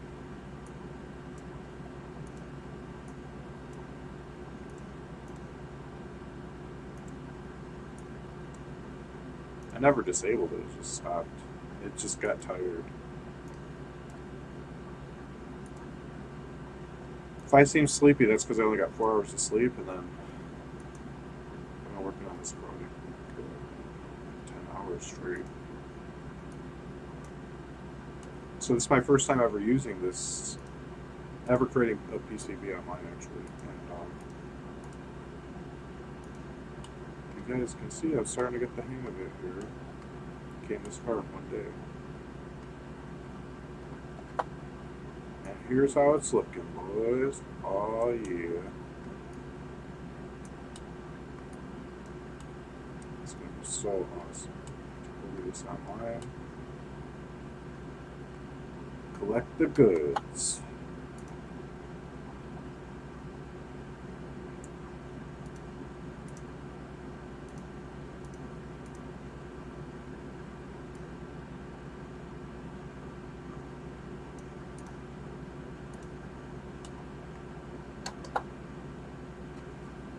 Okay.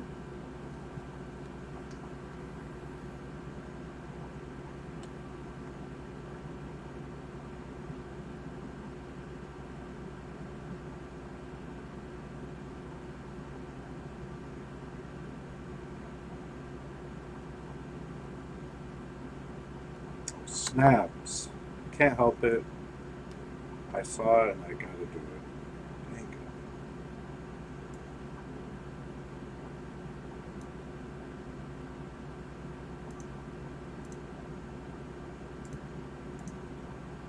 I'm gonna move all these to the left, and I'll be able to fit the bottom two next to it. And then, oh, when you hit Control Z rather than undoing the move event, it undoes all the selection as well, which is counterintuitive. It's not how it should be. It should only undo the move event, but everything you had tediously selected prior to that should not be undone when you press Control Z once. It's undoing multiple things when you press Control Z. That's not right. Okay, so that goes there. And then this one and the other one go. What? You guys saw I just selected one little nub when I clearly highlighted all of that stuff. It's ridiculous. Oh, missed a nub.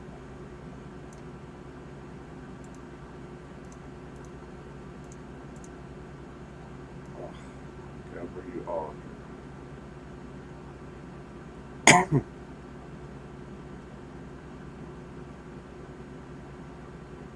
Okay, and this one. Go.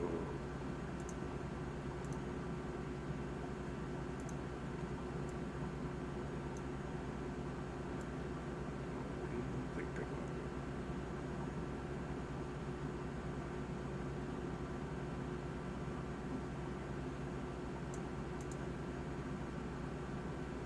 Okay, let's see how that works.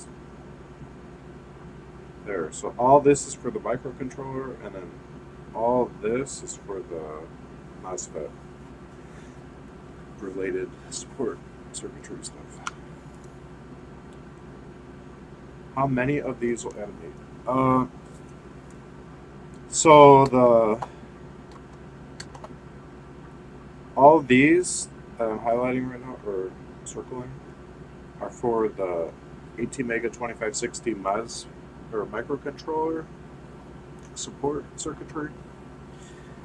And I'll need about 40 of those, I believe, for the robot. 40 microcontrollers.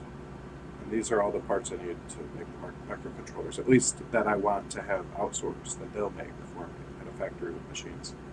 So I'm not going to hand solder this aspect of it. But I'll be soldering like this to the pins, these two. And I'll be soldering this to something, this to something, this to something, this to something. But it's saving me soldering this joint, this joint, this joint, this joint, this joint. Like, it's saving me a lot of soldering individual joints. So this will be 40 times. And then this one, which is for a MOSFET, there are 6 of those per motor and 300 motors.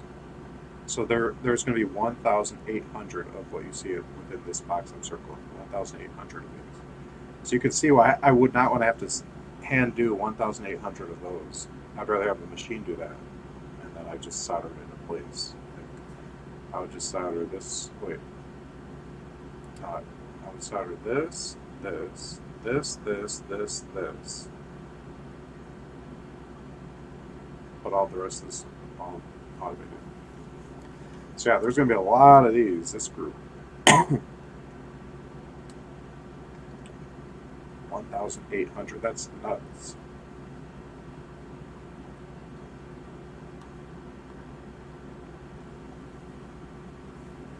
That's crazy. 1,800? Goodness. It's hard to believe, like redoing the math, like I must have made a mistake. But no, there's 300 motors, 6 MOSFETs per motor. That's 1,800 MOSFETs. And this is like my MOSFET driver circuit, basically. It supports the main MOSFET. So, I can't believe I'm doing this. This looks like high tech. People said I'm just an artist. I don't know anything about the technology side. I don't think those same people would be saying that right now. They'd be like, whoa, he's actually doing like real engineering work. We can't say anything. We don't even know what he's doing. Like, I think people are going to have to start taking me seriously more and more here in the very near future. Maybe not with my goal. Like, they'll still think, oh, you're going to build robots that build robots. I don't take that seriously. But they won't be able to say, you're just an artist. You're just making bones for a robot. You don't have a robot. You can't build a robot. You'll never even get a motor to turn. They're not going to start talking that way anymore. But at least that type of comment will be out the window forever. Okay.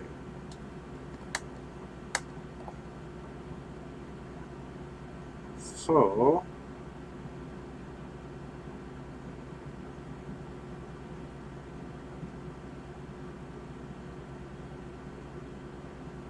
aha, I need a line from here down, and then it ties into this one. Yep. Got it. Okay, so we'll do 0.2 by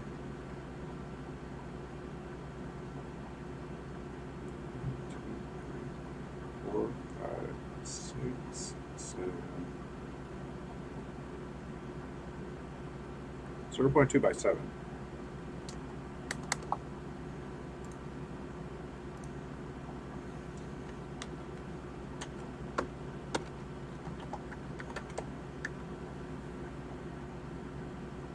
I'm doing all my traces visibly. Like you can see the trace. It's going to have no solder mask on it.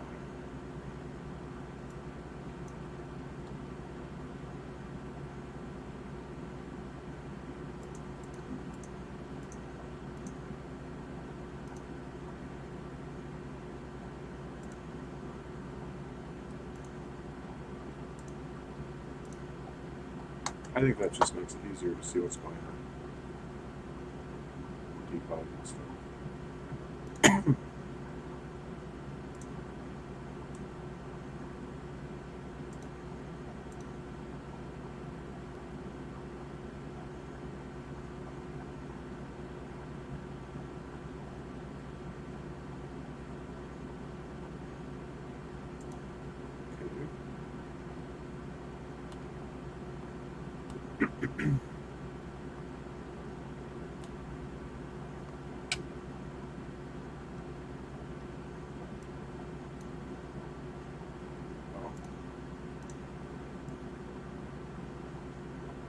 Oh, it just pops up in the air. It's so buggy. You gotta be zoomed out more, guys. I left clicked on it and it shot the whole thing up by like 8 millimeters off the screen. Okay. Let's draw our. What? Not let me draw. Now it wants me to. It's so buggy.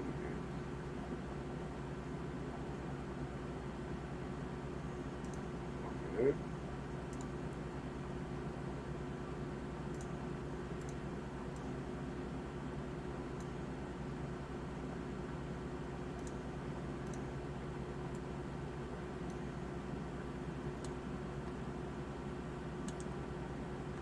Then we'll duplicate one of these.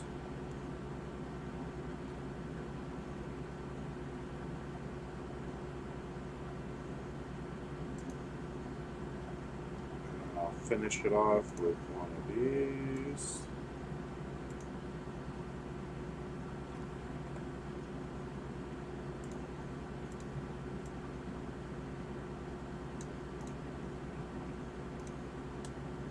Okay. So this line ties into the right-hand line of the main MOSFET. It is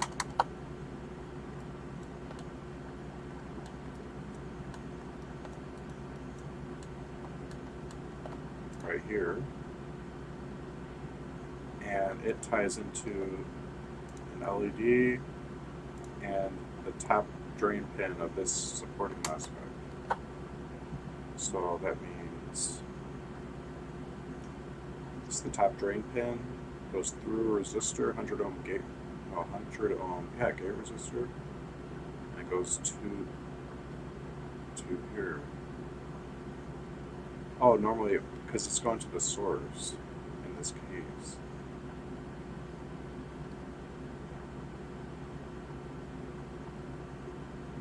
But it still is acting as a gate resistor despite that.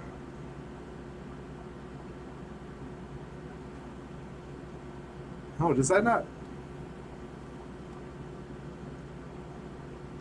Huh.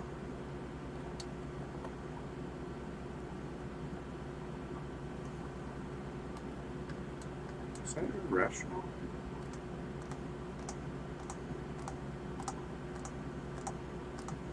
That is irrational. I can get rid of this whole resistor. Not doing it. That might come back to bite me, but it's not a gate, so it can't be a gate resistor. I mean, because it's like acting as a ground side circuit completer to the gate resistor, so I thought.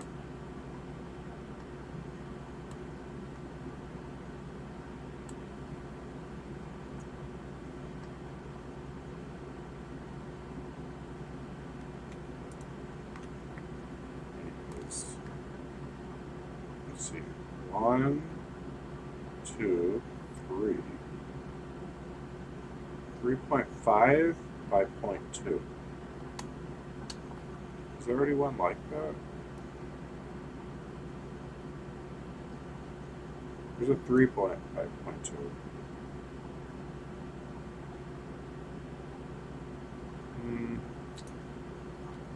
3.5 by 0.2.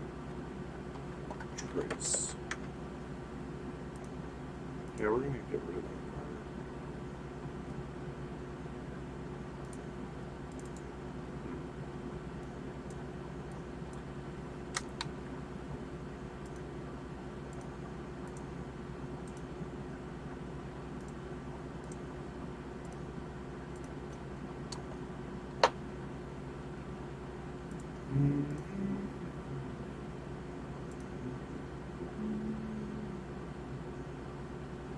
This guy was using this program for the tutorial. He was like clicking on all these windows so fast. I was like, what the heck is going on? Like, how is he this nerdy that he's clicking on this stuff so fast? But now that I've been using it for a while today, I'm like clicking on windows fast like he was. Because they make you do that so much, you get fast at it. Because it's so poorly designed, you have to click 20 windows just to do something. So then you get in a habit of like doing it faster and faster.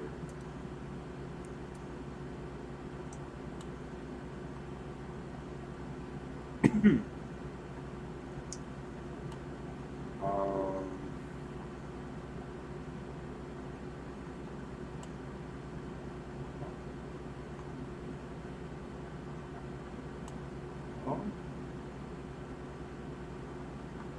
1.5 by 0.2?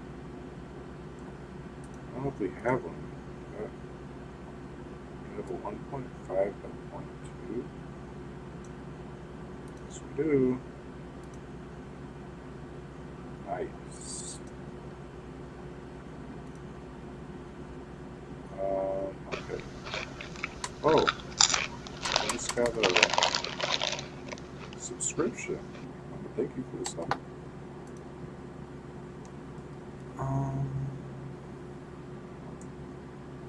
How many years of research and design?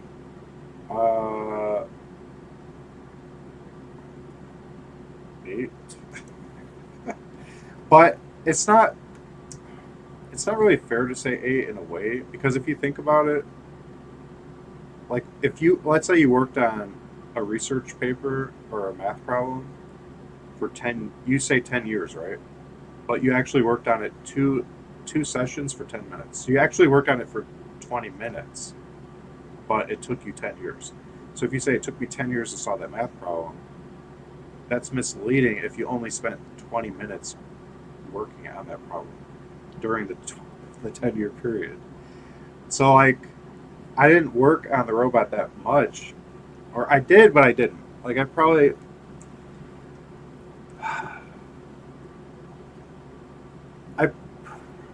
worked on the robot for like 800 to 1,000 hours. But if you include like all the research, it's probably been, it might have been like 3,500 hours or something like that. Like to learn engineering, to learn. I mean, I've learned so much about makeup, special effects, silicone. I've learned like everything there is to know about making realistic humanoid love dolls, because though I have no interest in building a love doll or sex doll, the technology and strategies for that has crossover, because you're building a silicone realistic human shape with detail, eyelashes, hair, everything, just like a robot would have. So I'm not building sex dolls, but the technology and the fabrication process has great relevance. So I learned those tactics. I learned from that industry. I also learned from the special effects industries and makeup industries for film. And I've done extensive research into that. So there's like tons of different stuff I've researched through primarily YouTube during these years. I've been researching nonstop, so I know a lot.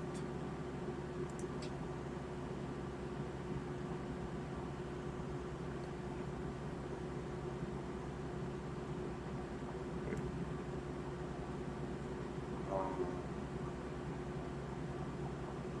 90, 100, 150.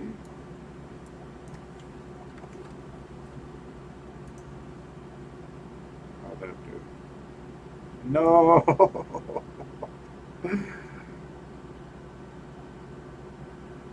Oh, it went that way. Now what do I do? Just do like, wait, how does that work?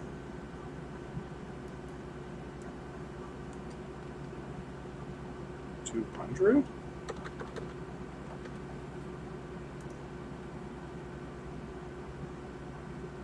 No! 180, 190, 200, 210? Should I try 210 now?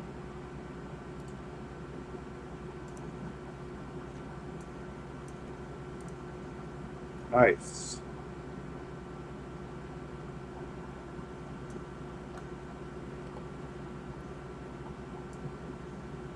Okay.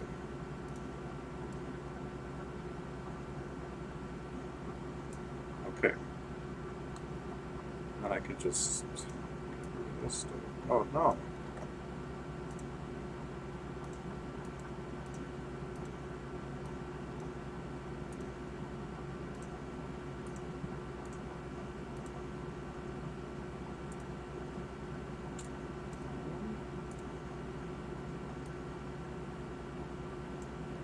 Okay.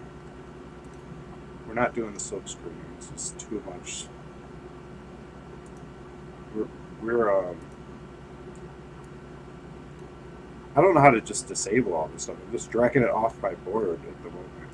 It'd be funny if at the factory it's trying to like paint like off the board all the silk screening, and it's just getting everywhere because it's off the board. So it's just like painting on a table, because I didn't know how to disable it and I just left it there like in no man's land. Like if you look at the 3D, all the silk screen is just like in the abyss, like about to fall off into nothingness. But the actual board has no silk screen.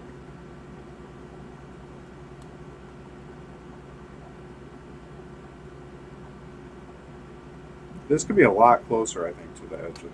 I'm gonna move it in more.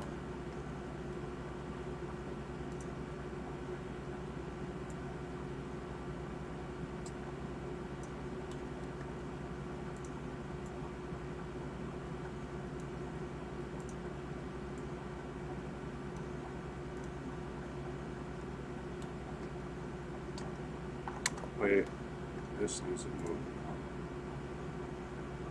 See, I don't want to overlap this in like that, because then the solder can flow onto this and might mess up. It would mess up anything? I don't think it'd mess up anything, no. I can let it do that in this case.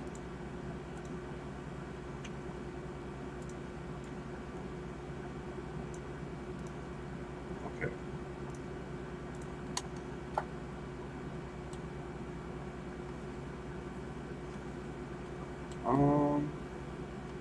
That's my first subscriber in like a year. So that's pretty cool. Okay.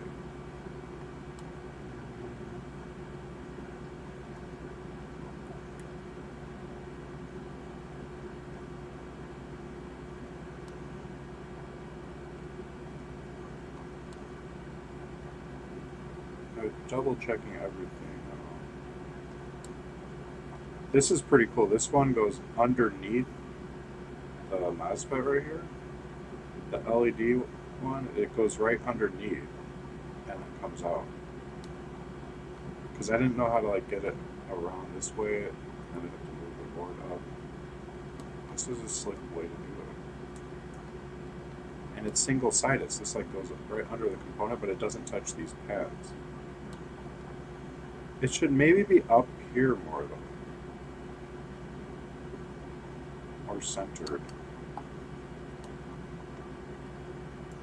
What is this PCB for?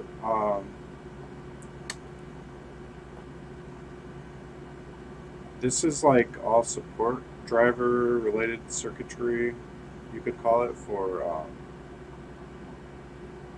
MOSFET for a motor controller for brushless DC motor. So these all support the main MOSFET, one of the 6 main MOSFETs. And then these all support our support circuitry relating to my microcontroller, custom microcontroller making.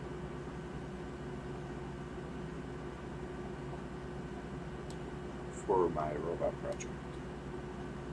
Humanoid, realistic humanoid robot, specifically. Okay, so I want to move that one up. Good. And that's here. Okay, so this needs to just go out here, back, more centered. And then I guess I can move the diode up. Wait, should I? That should be fine.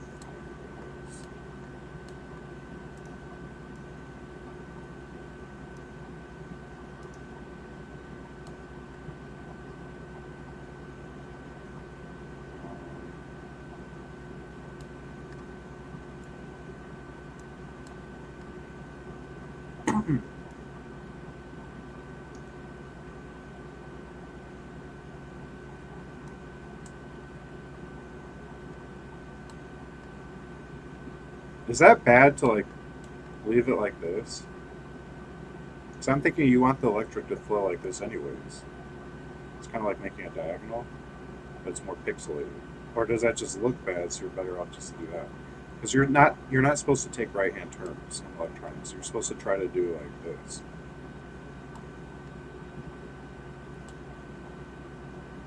Like 45s. And the reasoning for that's weird. It's like the electrons like fly off if they don't take a little gentler turn, I guess. That's hard to believe, but it's something related to that, I believe. Like you get spraying of electrons somehow. It's not rounded enough. The actual curve would probably be best, but this program isn't really set up to make curves that easily. Kind of a pain to try it.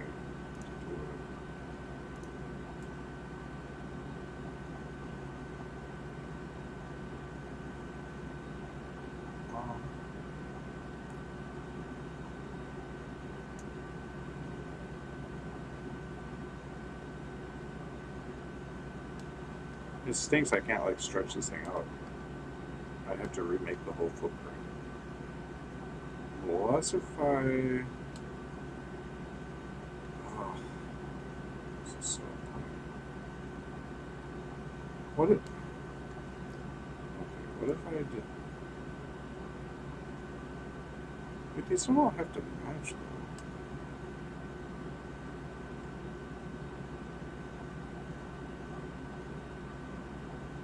I wouldn't mind this one actually being smaller anyways.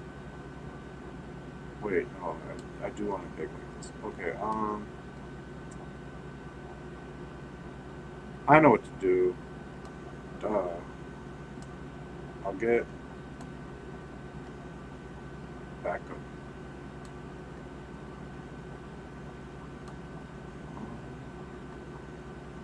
One of these guys.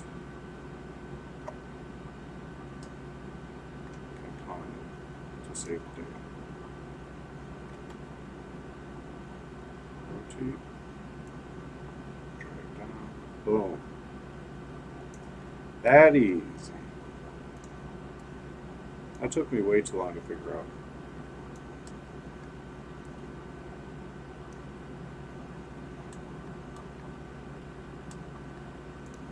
Okay, but we're good now. Clarify what you're clicking on. I hate that clarify now. There's not a program on earth that does that. It's so annoying. Clarify.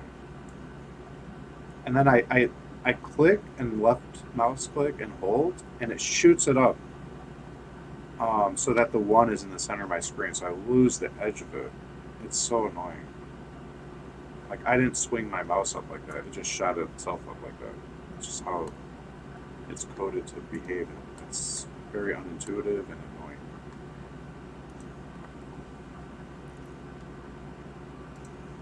Okay.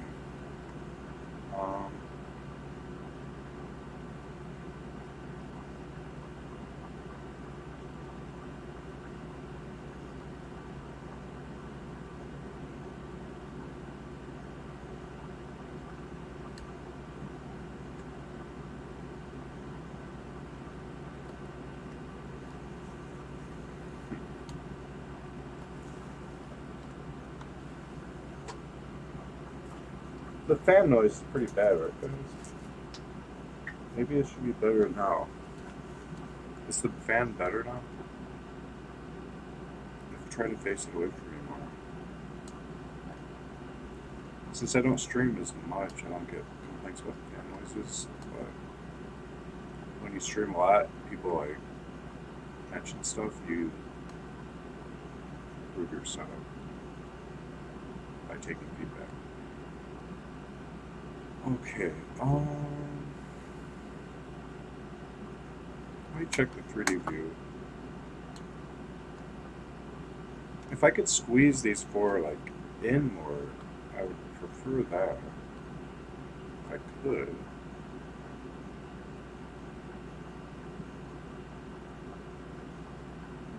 But I may not be able to.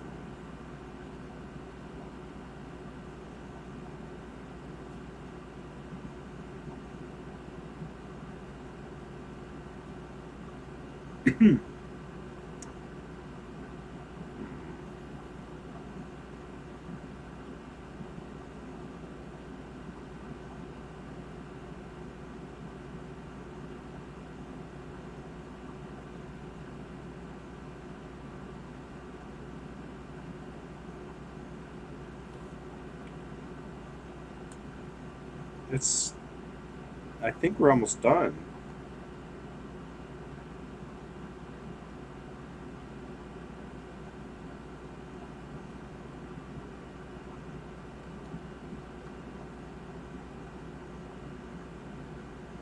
What?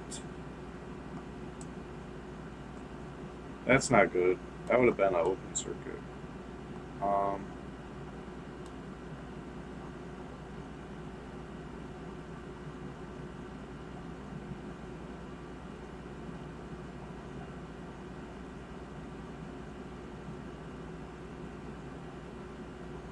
Let me put... Yeah, I'll just get one of these guys out. duplicate, Control D. Now let's bring it up here.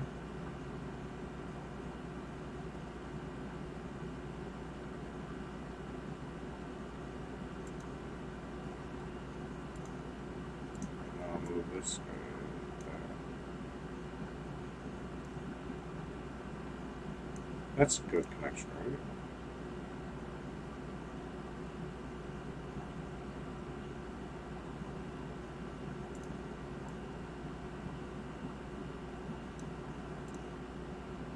I think that's fine. As long as the electric can flow. It's not high amp.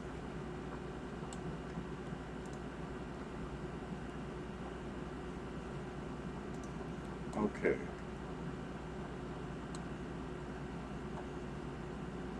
Let's check 3D view. Okay, it shows that.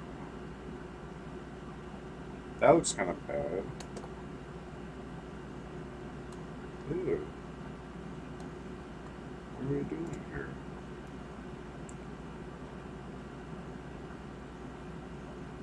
Oh, it's kind of...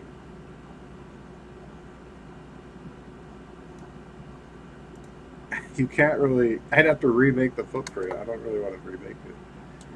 I guess that's going to have to work. Okay,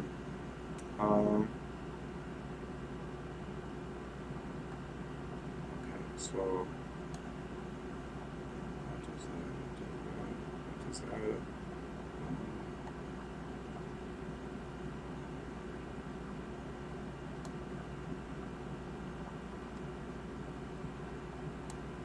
Are we almost done?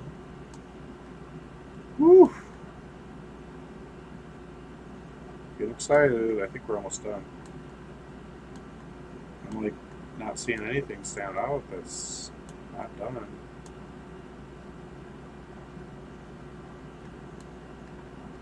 It'd be so cool if like a real like electrical engineer like look at this before I spend money have it made. But I don't know anybody like that. Actually, there's some people in a robotics club that I've been like interacting with a little bit. That I guess have some training, but I don't know if they could help me though, even then, because I'm using some outside the box techniques that they might not really know what I'm trying to achieve or something. I've explained it all. I don't know.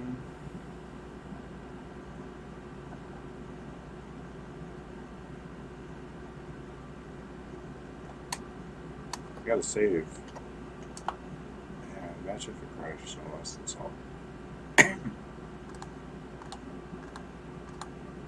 Oh, okay. So the next thing, I want to have it cut out everything, and I want to have it make a cut right here. So I gotta find out how to do that. Um,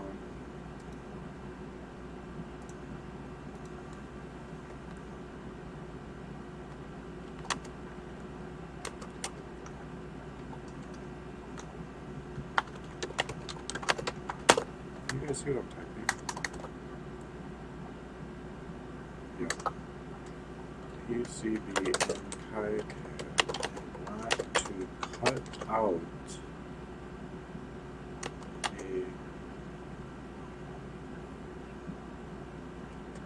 channel through some portions of the PCB center of the board.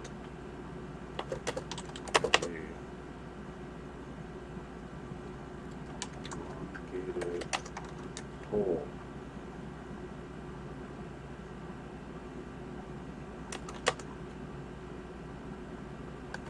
What is that?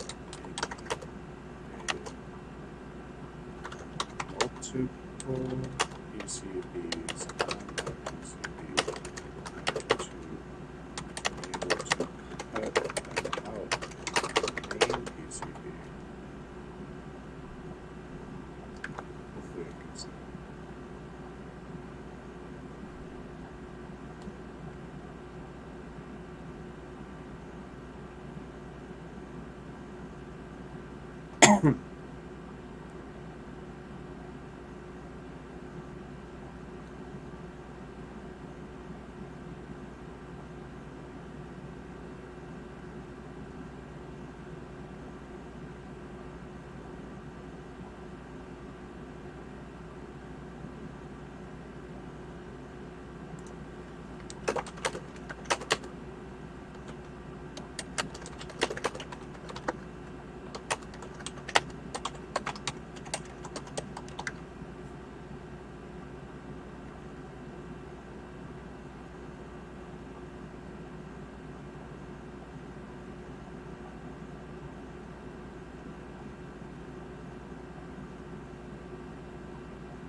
Okay, that's how you do cutouts.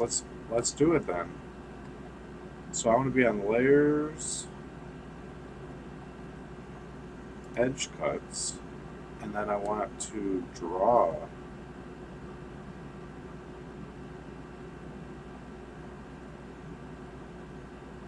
Using the Add Graphic Lines tool.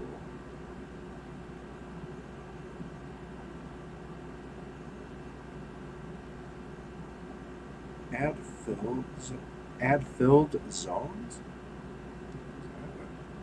Add vias. Filled zone. Do I need filled zones? That's kind of cool. Like you say like leave all the copper here. Like just leave it and use it for something else.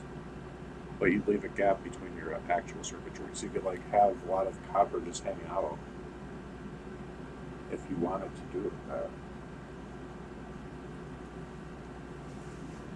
By the way, this square I made is the N-channel MOSFET, like roughly where it would be. So these are the three components that actually fit on top of it. In my 3D model, I fit more stuff on top of it. I fit 1, 2, 3, 4 components on top of it. That's the N-channel MOSFET. But on this one, it's more spaced out. I can't cram it together as much because of all the pad spacing and everything. It can't be as consolidated as this in space.